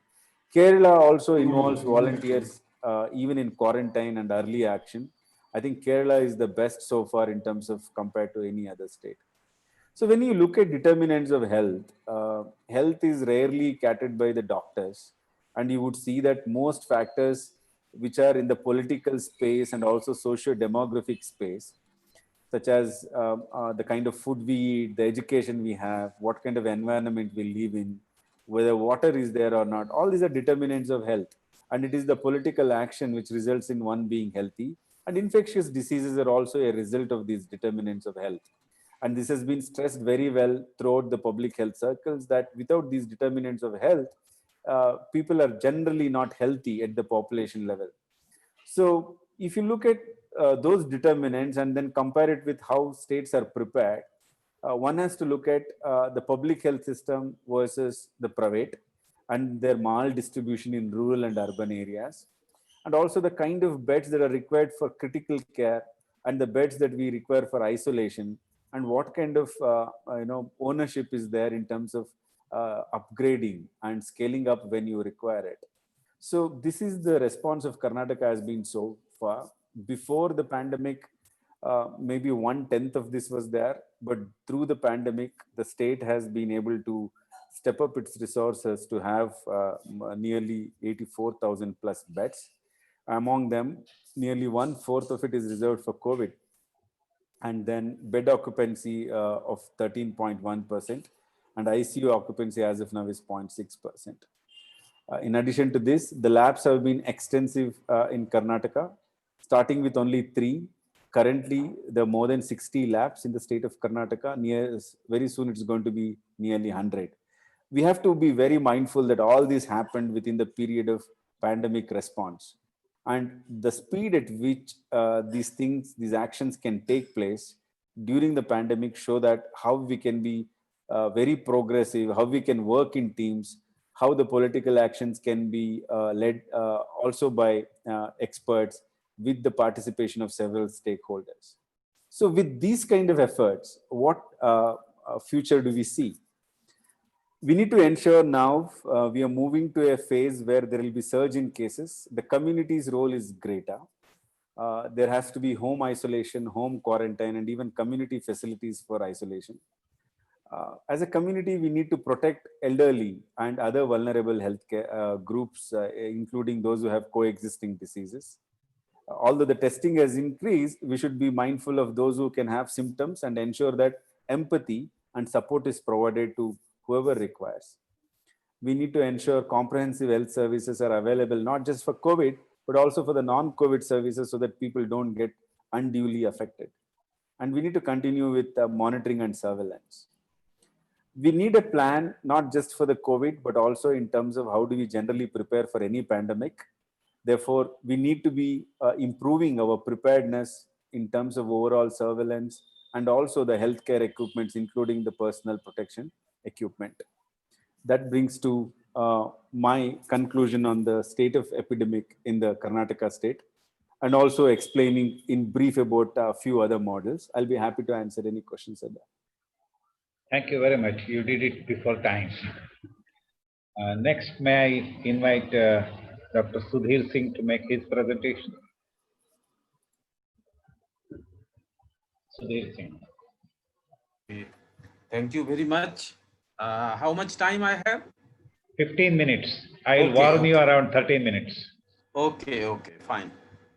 Friends, it is great that we are assembling in this forum, and I can see many old friends, including Dr. Ashok Sharma from Australia. I can see him wishing me, and Professor Prabhakar and many others. First of all, I should be thankful to Dr. Guru Pandita for giving me this opportunity to address this August gathering. I will be speaking on India-Eurasia policy in post-COVID situation. It will be purely foreign policy formulations, since after the end of the Cold War, we have witnessed different kind of global politics. Many changes have taken place, and those changes have given many opportunities and challenges as far as Indian foreign policy is concerned. And post-COVID is again going to throw some new challenges to Indian foreign policy, particularly in the realm of energy security, terrorism, and of course trade. Let me tell you that Eurasia begins from Afghanistan, ends to Russia. So it is one of the biggest territory, landmass, almost 34% of the entire global territory it possesses. So it is a big territory in terms of natural resources also. It is very rich. We have we all know Actist policy, but very few of us are aware about Look West policy that deals with the Middle East, right from Iran up to entire Middle Eastern countries, because those countries are very much important for India for two purposes, basically energy security, and almost 6 million Indian diaspora is very much there, and they are important contributor into the overall remittances which India is receiving. In last financial year, India received almost $80 billion as remittances, which is equivalent to entire Nepalese GDP. But there are multiple challenges. Prime Minister Modi has adopted proactive foreign policy. One of the important region within Eurasia is Central Asia. It has 5 countries, and it came after the bifurcation of the Soviet Union in 1990. But not a single prime minister has visited all Central Asian countries together. Prime Minister Modi has visited once in a week in July 2015 all Central Asian countries. Central Asian countries are very much culturally and otherwise historically interlinked with India since millennia. There are edicts still available in Central Asia of which speaks about Buddhism, and it also proves that Buddhism was very much part of the faith system in that particular territory at certain point of time. When if you will visit Kautilya says that foreign policy is shaped by the national interest. It has nothing to do with the kind of idealism which initially we adopted, and therefore our foreign policy had neglected in post-Cold War era the larger portion of Eurasia, because we were engaged with Russia as a guarantor, as a big brother, but entire Eurasia is more than Russia, and we have neglected that. But we have to face new challenges in post-COVID scenario, because post-COVID scenario is going to be a very turbulent scenario in terms of economy. World Bank and all other international pundits are of the opinion that the recession which will followed by the post-COVID scenario will be the worst in 100 years. It is predicted that major countries of G7 or other global groupings will be down. They will be declining in development and sometime -0, declining mode. So that will be a serious problem. Within this particular prevailing situation, we have to consolidate our interest in larger canvas of Eurasia. I was visiting Eurasian region in November 19.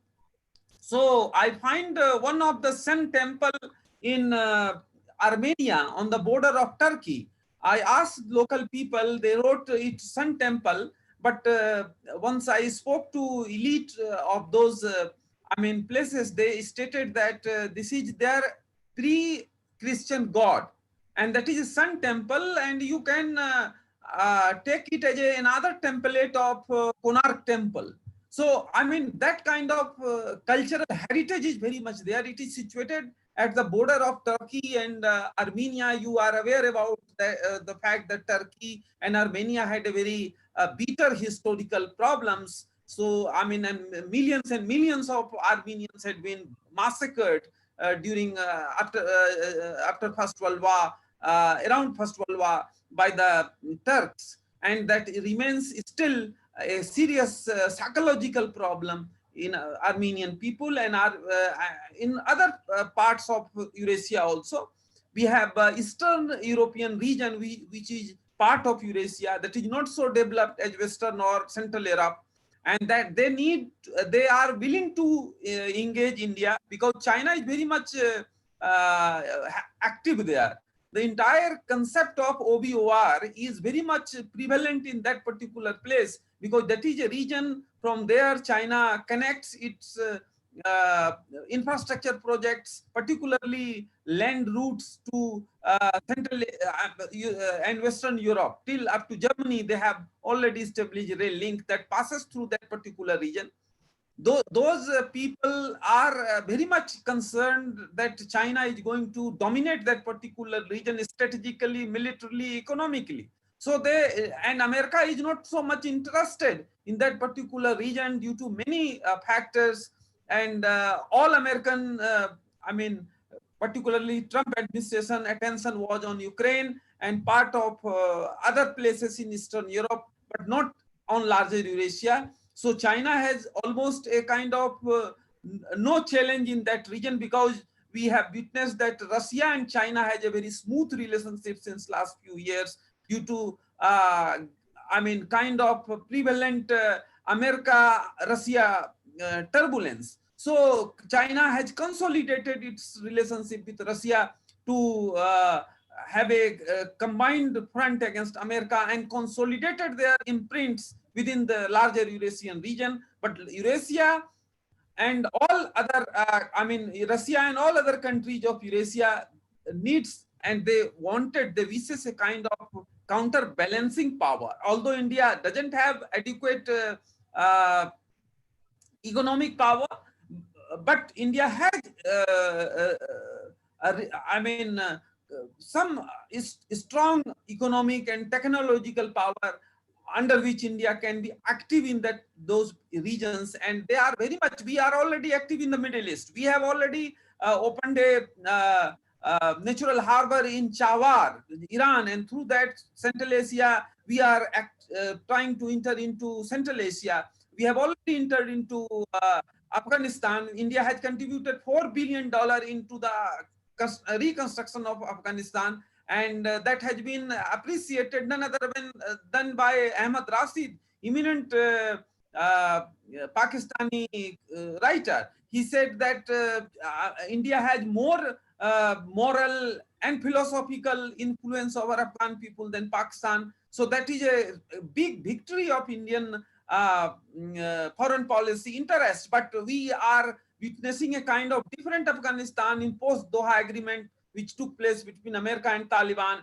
in February 2020. So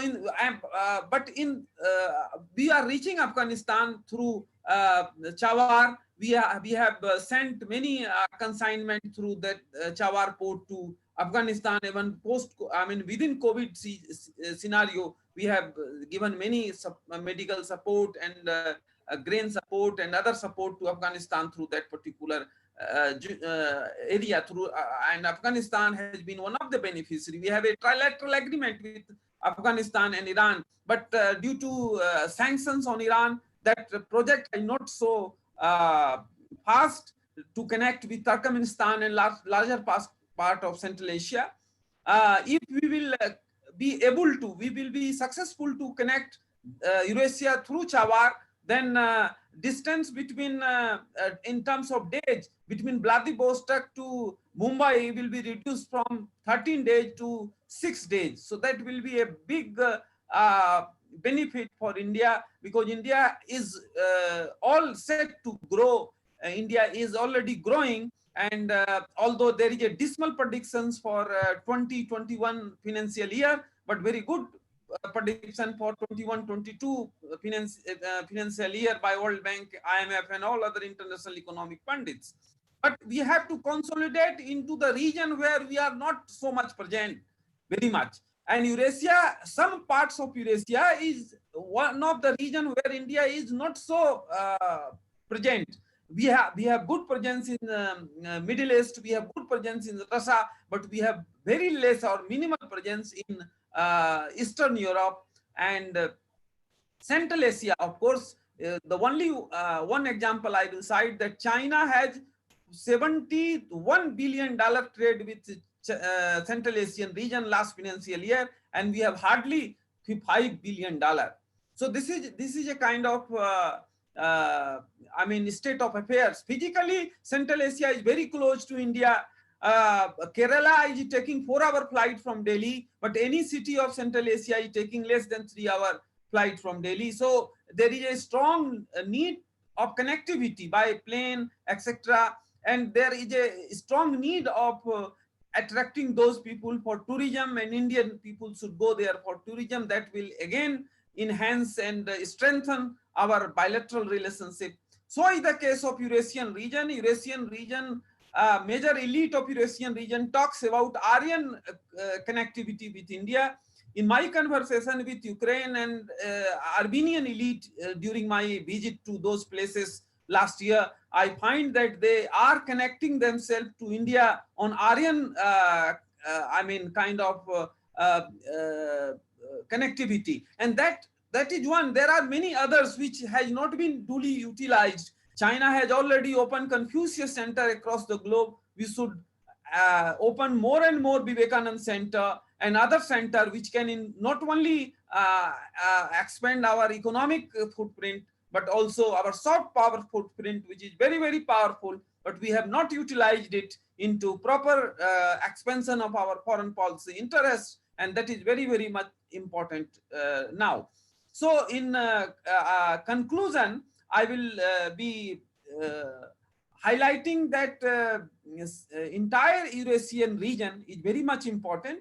India has almost $110 billion trade combinedly with the Eurasian region, but given the Chinese trade, which is around $500 billion, which is hardly 20%, so we need to cope up. We cannot compete with China 100%, but if we will accelerate our presence in that particular region economically, it will be mutually win-win situation for the Eurasian region and India. And Prime Minister Modi government has fixed $200 billion trade with the region by 2025. That will be a good ambitious agenda, and we should not only confine on economic affairs, but we should also expand our relationship to ensure our energy security, strategic affairs, and even people-to-people contact and soft power leverage. Thank you very much.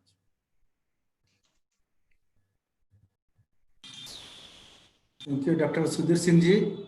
Now I request Professor Prabhakar to invite Dr. Sanjeev Kumar. Professor Prabhakar sir.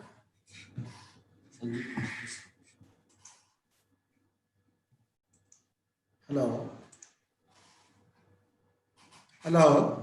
Dr. Sanjeev Kumar sir, can you hear me?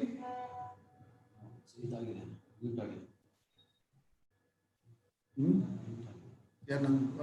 Sanjeev Kumar, I invite Dr. Sanjeev Kumar.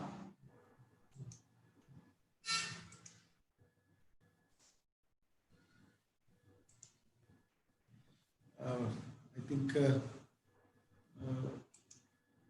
just to start with you. So Sanjeev Kumar is taking some time to join. I think we can have some questions from the participants.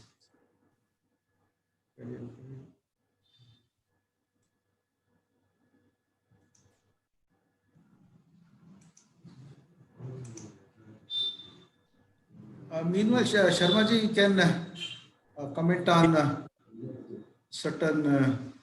Yeah, definitely. It's great to hear the panelists here and Dr. Girdhar Babu, Marcus, and I would like basically both were very informative for me because this is a new area. But Dr. Sudhir Singh, he used to be my senior at JNU. Pranam. Sudhir Singh, Pranam. And we come from the same state. I also come from Bihar. We were JNUites. So, and I just wanted to, you did a very good presentation and you gave a very practical view of the entire region. And I recently, I wrote a book on India's pursuit of energy security, foreign policy, domestic measures, and geopolitics. It came to the stage, and you might be aware of that book. And I have discussed about this energy security thing, and there is a lot of things are happening there, and especially gas exploration in that region. So there are good developments. There have been gas pipelines, and there is also geopolitics involved, where China is trying to play a role there. And Russia is also concerned about that because it will undermine Russian importance for the gas, Russian gas reserves, which is there. How do you look at this? That area, is there any development? More because I covered that. It's just because of I was covering more on India's geopolitics and this, but I have gone through that area. And how do you look in the post-corona era? Because obviously China is trying to assert, and you said that's $5 billion. It's surprising that it's so well connected historically, culturally. We are so close to that region, and just $5 billion. And there have been talks on there have been developments since. I think in Vajpayee government, they have talks on this Iran gas pipeline, and there were, too many gas pipelines coming from there via Pakistan, Afghanistan. So could you throw some light on that? I would just want to be updated. Thank you. Thank you, Dr. Sharma. Actually, gas pipeline has been a very old project in terms of energy security connecting India to Central Asia and Iran. One is Iran, Pakistan, India pipeline that was mooted in late 90s, but could not see the real implementation till date due to the volatile Balochistan province of Pakistan, because Balochs are very much turbulent in that particular region due to their own, kind of discrimination done by Pakistani system. So it could not materialize, and because it is almost 15 plus years of talking on I pipeline. So India and Iran are now exploring to let down that pipeline through the sea, which will be extremely expensive. But if it is not going to materialize, then that will be the only option. Another pipeline is TAPI, that is Turkmenistan, Afghanistan. Pakistan and India. That was also mooted in 1994. American company Anokal was very much interested. Their delegates visited even Taliban government at that point of time. They agreed, but meanwhile 9/11 took place, and the whole and Taliban and America began a fight after Operation Enduring Freedom October 2001. So that is again in limbo. So, but your concern is very much perfect, that India, which is right now 5th largest global energy consumer, is all set to be third energy consumer by 2030. No, it's already third. It's already third. Ji? It's already third now. There is some problem. I understand it may be third, but India is importing almost 90% of its entire consumption. Yeah, you're right. 10% indigenous source of energy. So that is very much important for the overall development of India. Since Middle East is burning, many part of Middle East is turbulent. Therefore, there is an obstruction in the supply route. Take the case of Iran. Iran was exporting almost 12% of India's energy requirement, but due to sanction now it is almost zero. So India has diversified with Venezuela, even with America. America has exported almost $5 billion energy resources last financial year. Although our trade with America is more than $140 billion to last financial year. This financial year I have no fresh data, but I understand that it is equal. So to 2018-19. So India had to diversify. For that reason, Central Asia is very, very important. Russia is of course important, and we are pumping many oil fields in Russia, but Central Asia is again important. But the only problem with the Central Asia that we doesn't have any direct physical connectivity with Central Asia. We have only we can operate through in the absence of any pipeline, which is the prevalent scenario right now. We have to operate through Chawar and pipeline till Chawar port, and then we can pump it through ships. So that is the only viable option. But India, I understand, I will recommend that India should proceed on that particular way of importing energy sources from Central Asia, because India needs more and more energy in future, and our overall development will be depending on the kind of energy security, and Central Asia and larger Eurasian region will be very, very important for that purpose. Sudhir Singh ji, Professor Sanjay Kumar ji will be joining shortly. We have one question from a participant, so he can ask from Yeah, I can read the question. What is the stand of Afghanistan in return of India's help? Ask. It is very good question actually. Bahadur Lama, see, you can ask the question. But you have to unmute. Bahadur Lama, you have to unmute. You have to unmute. One question is lying on the screen, so I should respond first. Yeah, you can respond. Okay, the question is what is the stand of Afghanistan in return of India's help? In very limited words, I must say that Afghanistan has negated a kind of strategic depth, which is an ultimate Pakistani design to weaken India. Pakistan is very small. It has only 400 kilometer width. So its air forces have serious problem once there is a kind of tensionized scenario between India and Pakistan.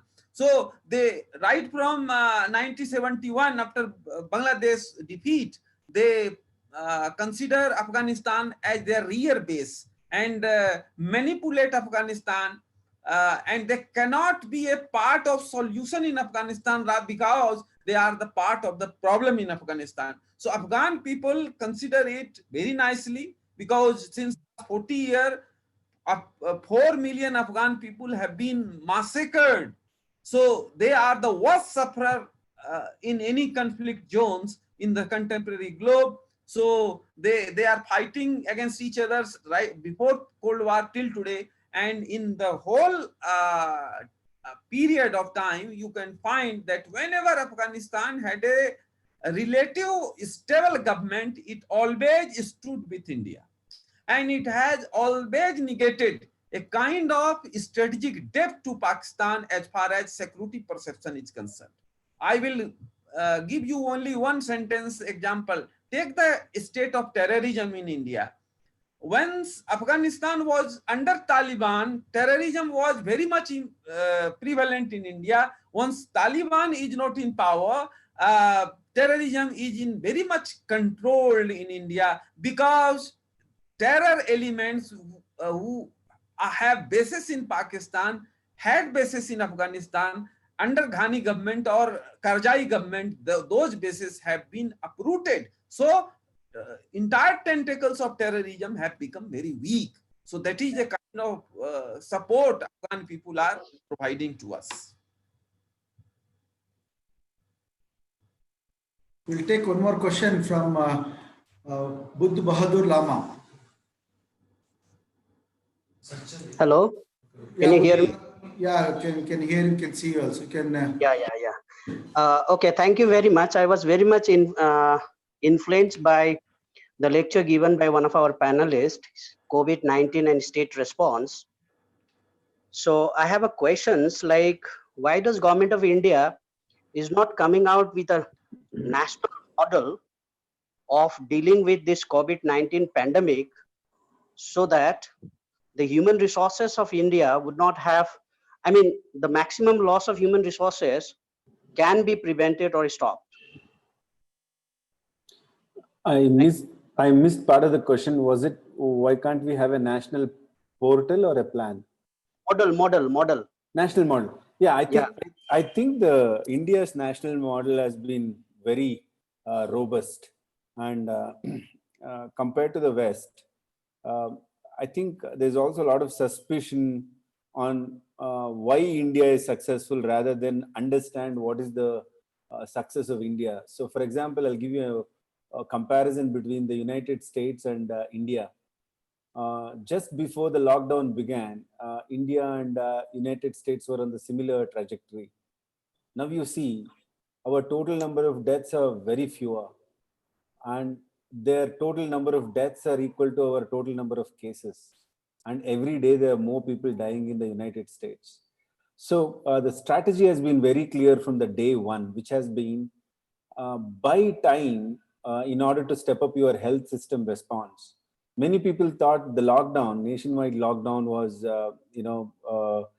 people give different interpretations, but it was not magical to make the cases disappear. The lockdown was necessary because we needed time to prepare our resources, ensure that the statewide plans are robust, and each state in India is like a big country, get all the act together, and then ensure that once the entire lockdown is lifted, each state has the same capacity. And we have been very successful in that. So the national plan of lockdown and containment has gone hand in hand. And there will be intra-state and interstate variations, which is natural to any health program in any country. So therefore, those different measures have been addressed now. And we will continue to have the gains in terms of reduced mortality. There are different explanations why there is lower mortality. But overall, I think India's response is very efficient. And the plan is very well listed out in the Ministry of Health and Family Welfare website. And one thing, especially as political scientists, you'll all be interested to know this.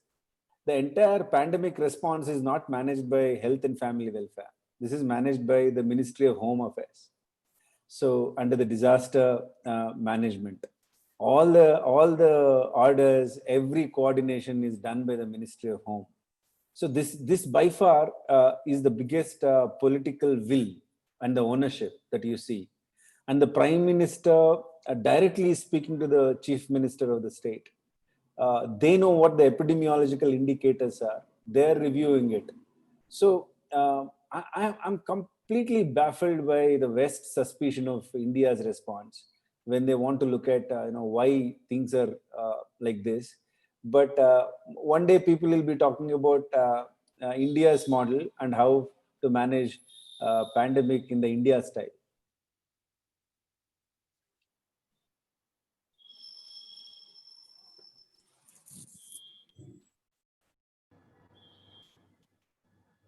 Dr. I'll Sharma. Yeah, it's great to hear you. And I was also just trying to know more about this COVID-19, strategy of India. So it's now becoming more clear because I have to explain. And it's a very good answer you have given, and I can see that there is a proper plan there, and I can see that. But I was wondering, Professor Marcus is also here. Can you a bit compare with these BRICS nations strategy, Professor Marcus and Girdhar Babu, both of you, if you can a bit of a strategy, because in BRICS we have all these 4 or 5 nations where especially Brazil has gone a bit ahead of in terms of deaths and everything. It's becoming very uncontrollable. China and India has done well, and Russia is also relatively better than Brazil. So I would just, if there is any comparison, which I would like to, from both the panelists, in terms of your expertise. Because I'm trying to look a bit of in that in my book as well. So the sound is not good. Could you write the sound is not good? I can repeat that, Professor Marcus. What will be the comparison Brazil, Russia, India, and China with respect to COVID-19 response? So if you can go first, I can add later. India, Russia, and China. Brazil. And Brazil. Brazil, China, and Russia. BRICS nation. BRICS nation. Okay. I think that in BRICS nations, the better performance is China. Indubitably, Brazil is a bad example, and Russia is better than Brazil, but not so good as China. China is teaching for the world how to the importance of economic planning, the importance of political building, the importance of the state, and the compromise with the solution of the problems, of the social problems. I think China will be the most important country in the next decades in the world. Thank you. Yes, sir. I have a question with Dr. Sharma. Yes. Dr. Sharma, what is the situation of? We can get to the question later. Dr. Sanjeev Kumar just to you, so he will invite him for his presentation. Okay, fine. Yeah, am I audible? Yes, sir. Sorry for all the hassles, and without taking much time, since I have helicopter dived myself into the Q&A session, I'll just finish my presentation in 10 or 12 minutes. Now, I have been hearing all the panelists, and basically we have all been discussing how COVID-19 impacts on the world order. I will try to conceptualize in terms of the technical discourse of international. Sanjeev Kumar sir, can you highlight your video? We can't see your video. We can't see your video. Yeah. Can you turn on your video?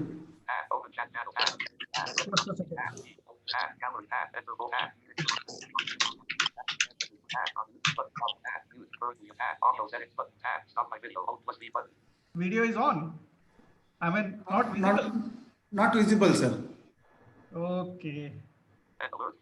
Yeah, now you can try, sir. Yeah, you can try now. Just a second.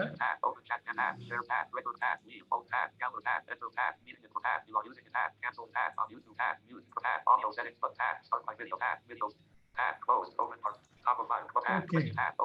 Trying.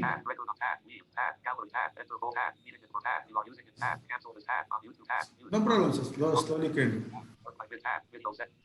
Okay, there is some problem. Okay, can present audio. Okay. Okay.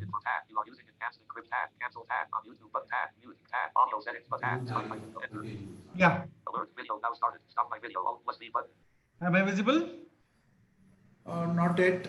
Okay, anyway, hear my audio. Yeah. Oh, that's Yeah, okay. because we can't waste time, basically. Yeah. Yeah. So what I'd try to discuss today is basically the two significant concepts which often appear in the technical discourse of international relations. And I'll begin with a very ticklish proposition where Dr. Giridhar Babu spoke about war room. So I'll take that concept, number one. And second ticklish proposition is basically whether terrorism in South Asia, say for example, that's a militarized issue, can be compared with the whole idea of public health.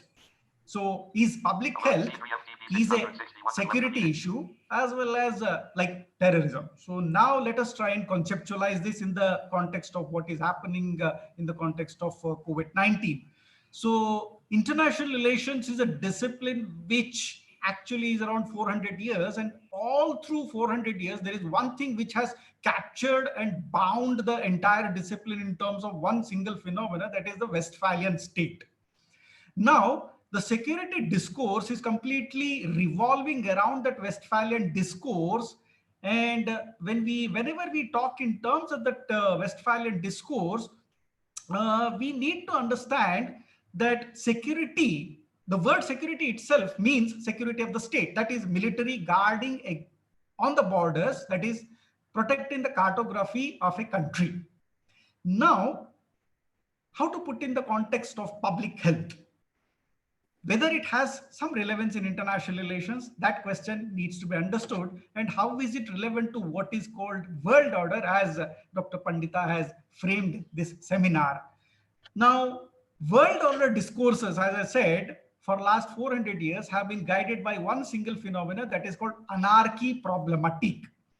Now, whenever we see anarchy, the word anarchy itself means the states have definite borders, and legality of the state in terms of the Westphalian vocabulary of international law, the legality of the state rests upon the cartography.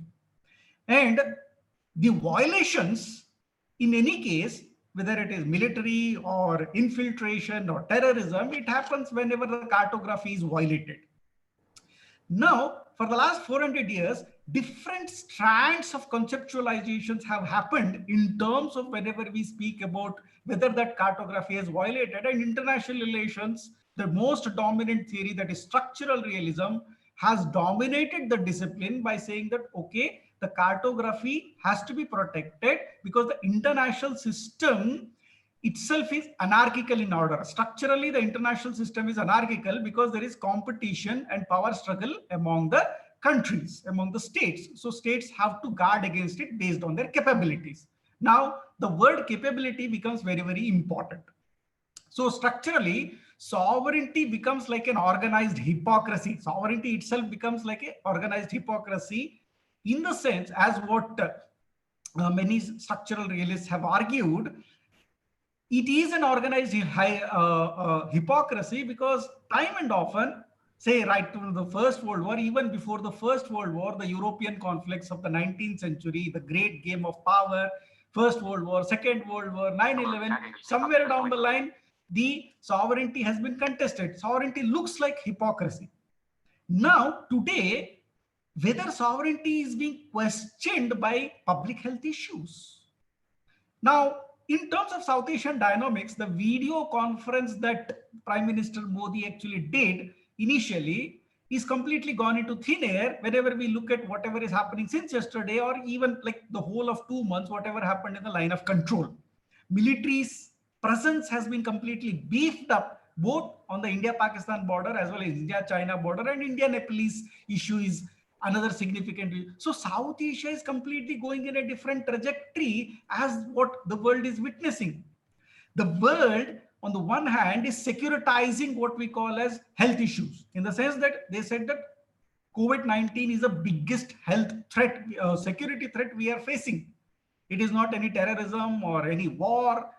So war for us is public health today. But what South Asia is witnessing, it is completely still rooted in what we call as the Westphalian agenda of security, where the realist aspirations within our neighborhood, if you look at the protection of cartographies, has become a significant issue. So whether public health is not important in South Asia, this is a significant question we need to discuss here. So what I need to emphasize here, the sovereignty, the question of the legality of cartography and sovereignty in South Asia is very, very deep as compared to Europe. Of course, people like Barry Buzan discuss about modern and postmodern states. So India and Pakistan, they are still in terms of the, what we say, modern state, where we are still worried about our boundaries. So whether public health will take a back seat, and this is what has happened for the last 70 years, unfortunately, in South Asia. Today, day to day, what are we witnessing?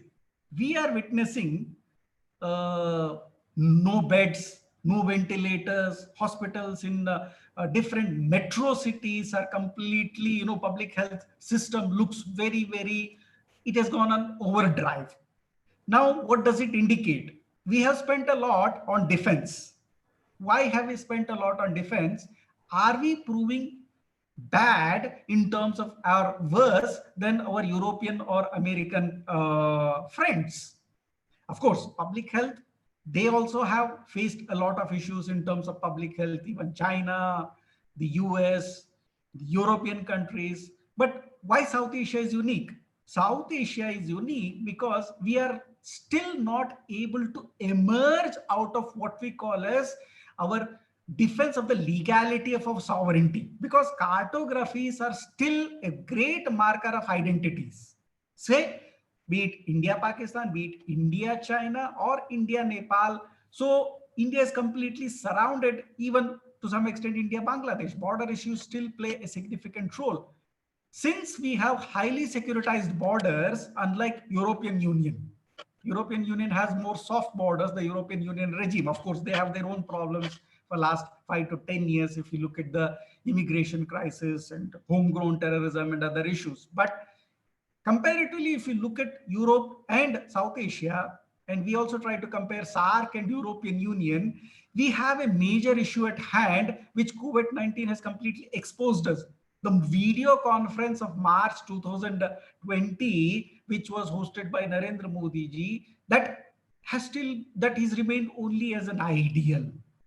Because what we have experienced for last 2 months is, in April, more number of terror activities has increased, and around 46% of the terror commanders were killed in the whole year. If you compare for last from December to May or June, if we compare, 46% happened in April. What does it indicate?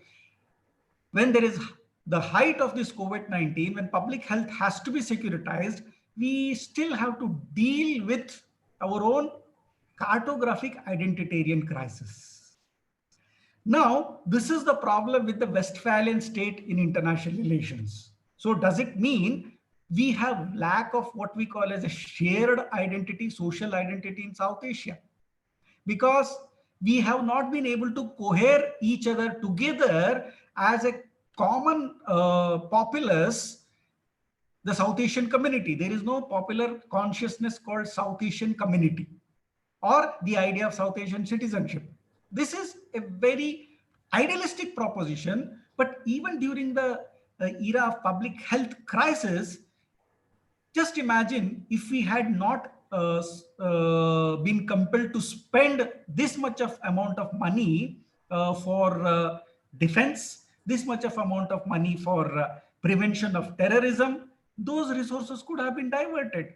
And the way in which China, Pakistan, or Nepal, they're also diverting their resources, this will have a long-term implications on our public health. This is the time when we actually need to recover from this whole Westphalian perception of our identities and go beyond this cartographic fundamentalism. There is a kind of cartographic fundamentalism in South Asia, which needs to be transcended. Thank you. I'll not take much time. Thank you. Tab, video settings, button menu. Yeah. Tab, closed, open participants panel, 60 participants, Alt plus U button. Top of 5, closed, open participants. Yeah. Am I audible? Yeah. Thank you. Thank you. Yes, sir. Can't hear you. Prabhakar sir, you have to unmute. You have to unmute. Okay, done. Now okay? Now okay, sir.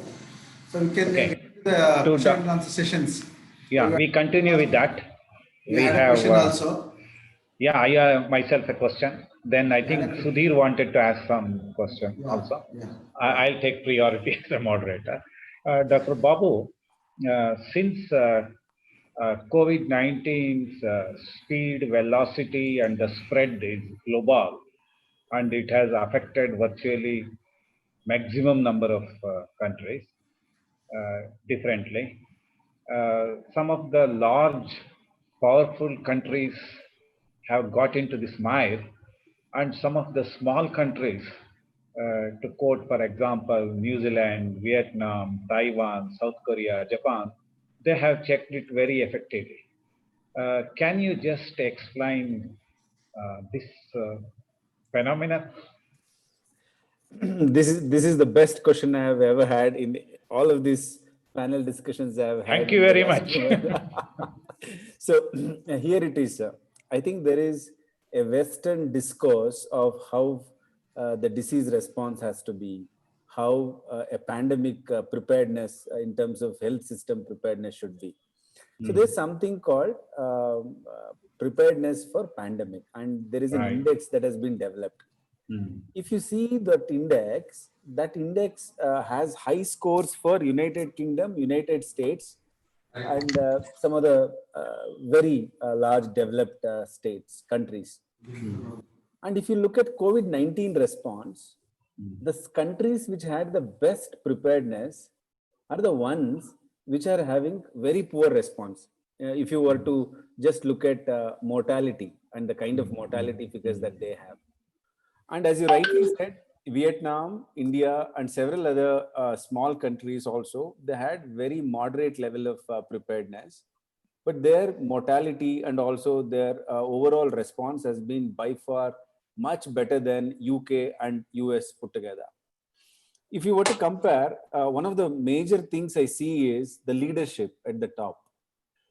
So if you look at, I think this has been very clear in the pandemic response.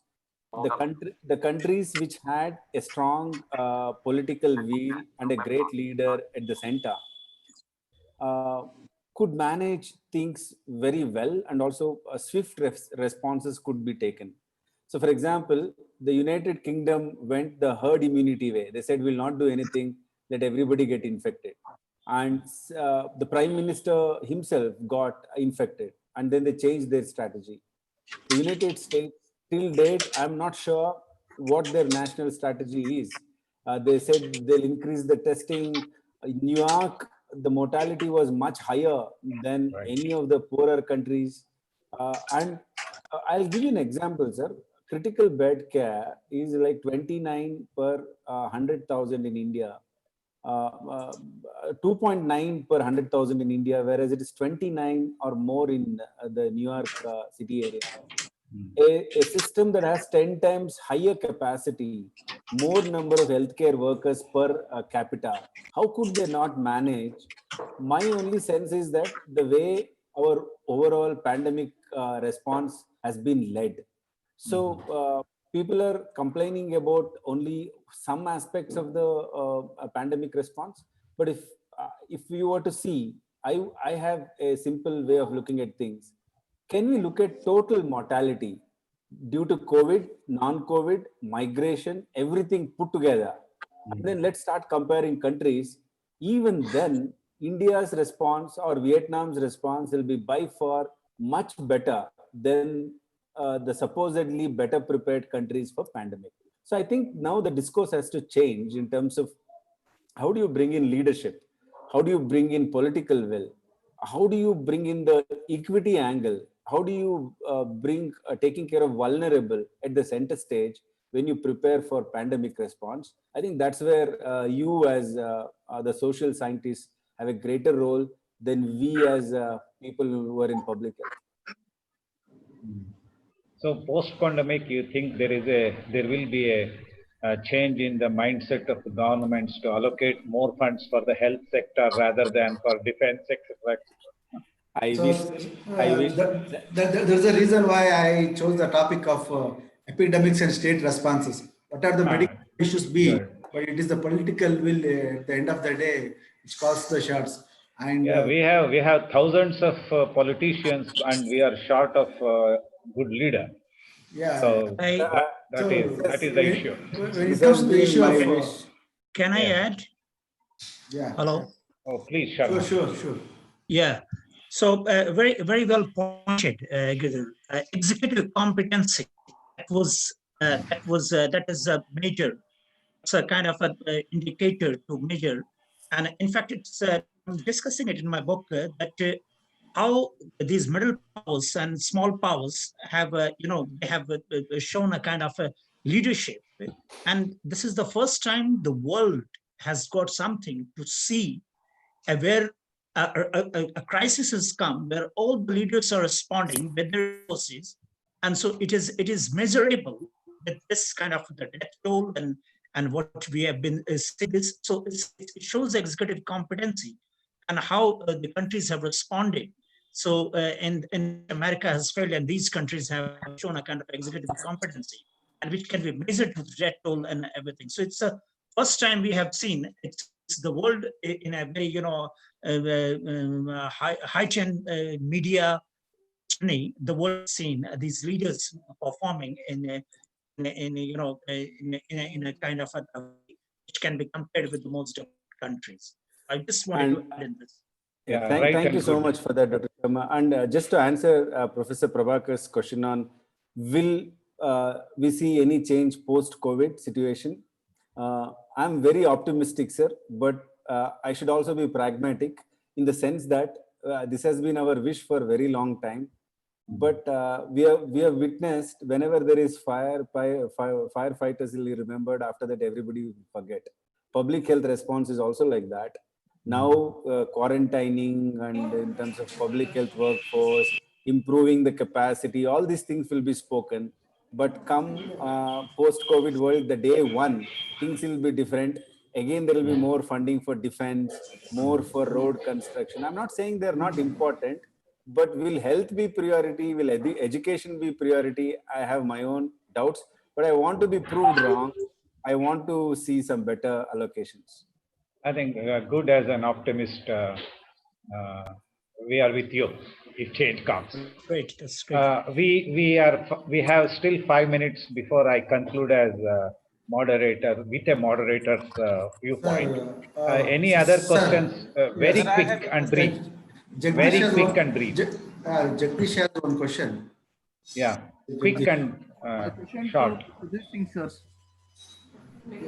Sir, there is an Euro-Asian Economic Union. So if you approach apart from Russia, if India engage with apart from Russia, the other countries, so India may end up in against the Russia.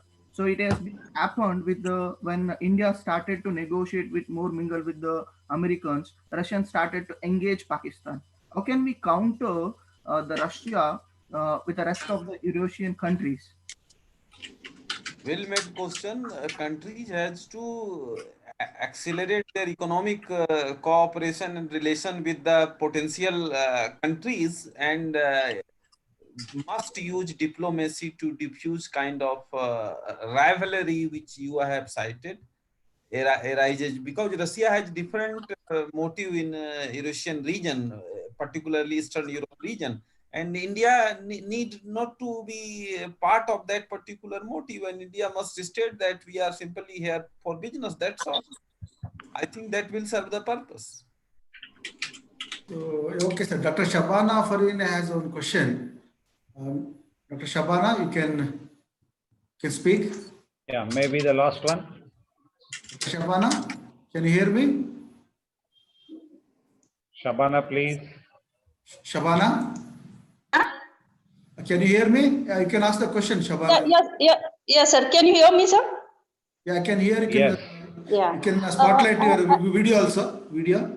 Don't want, sir. Okay, no problem. As we are talking about political leadership, I think when we are comparing, I think I have typed that question also, Yeah, that the women who are leading the countries are doing better than the men.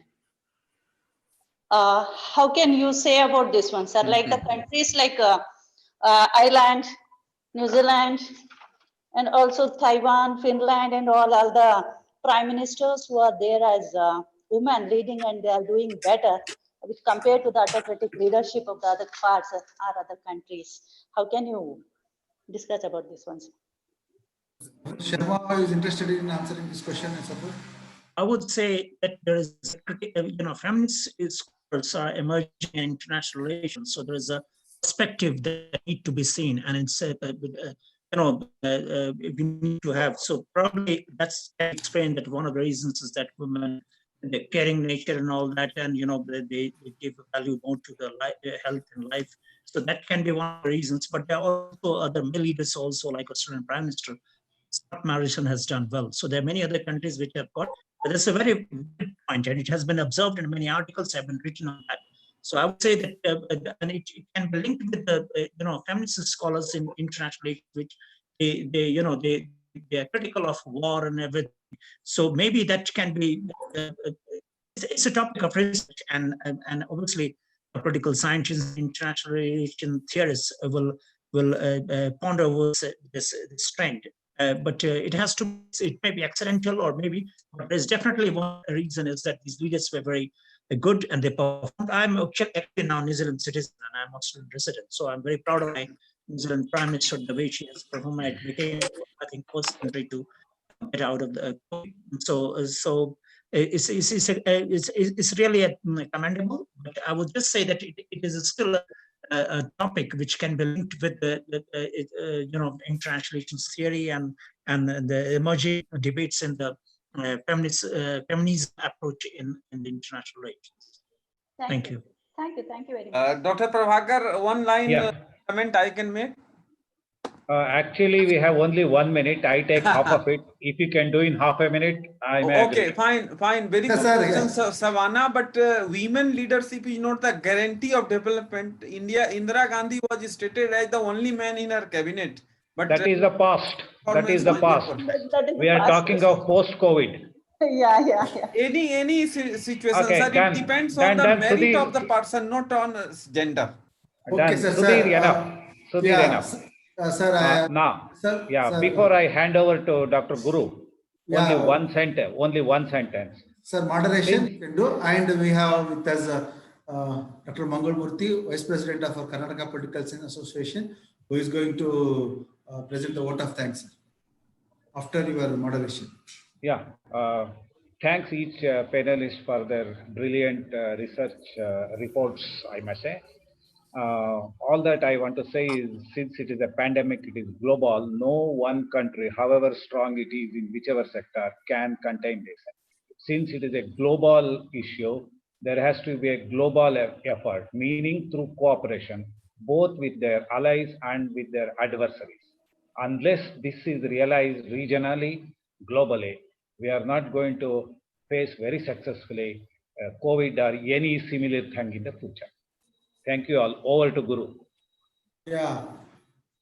I now request Dr. Mangal Murthy, the Vice President of Karnataka Political Science Association, to present a vote of thanks.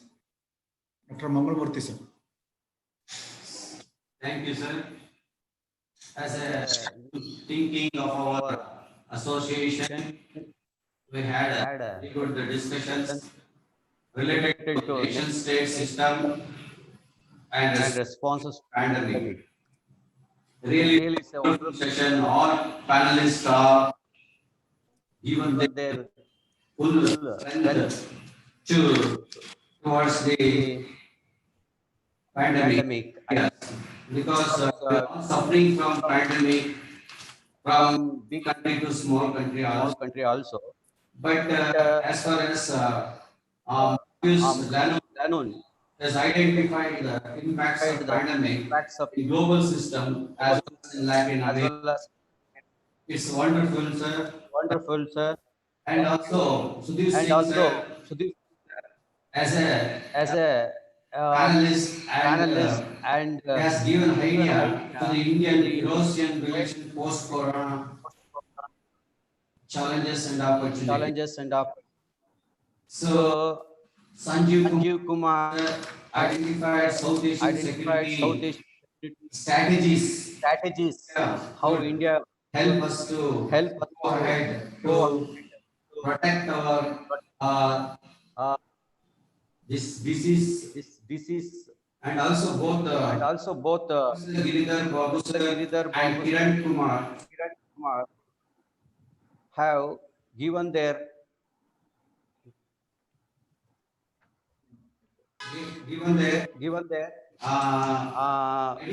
medically the medical health foundations and epidemics responses. I so hope that given their best to today's sessions. Thank you, sir. So before we wind up, I want to inform all the panelists and attendees that tomorrow the second day of COVID-19 pandemic and the emerging world order. Our session begins in the morning at 10 a.m. Indian Standard Time, and it will continue up to 2 p.m. Indian Standard Time. Tomorrow we have illustrious academicians from different parts of the world. Manshuja from Heidelberg, Dr. Amir Ali from JNU, Dr. Suresh Kumar Prashad from IIP in New Delhi, Dr. Tamana Kusla from Delhi, Professor Rajendran from Ajim Premji University. Then we will have one more scholar from James Tindi from Nairobi, Kenya, Professor Prem Kumar from Mysore University, and Professor Kirti Raj from Alliance University, Bangalore. I welcome you all for the tomorrow's event. Kindly join, and I'm very happy that our international webinar has been very first day of the session has been very fruitful, beginning with the keynote address of Dr. Sushma Yadav, the honorable UGC member. Only one person who missed today is Professor K.S. Rangappa, who is the Honorable General President of Indian Science Congress Association, is not keeping well. So he is expected to join tomorrow. In place of Dr. K.S. Rangappa, we substituted Dr. Kiran Kumar. So we thank him for that taking over the time and presenting his views. I thank one and all. Kindly join tomorrow at 10 a.m. Indian time. I thank all Professor Ashok Sharma, Professor Prabhakar, Dr. Giridhar Babu, Dr. Sudhir Singh, Dr. Marcos from Brazil. Thank you one and all. Let us join tomorrow. We'll come. Thanks all. Thank you very much. Thank you, sir. Welcome. Thank you. Thank you. Thank you. Thank you.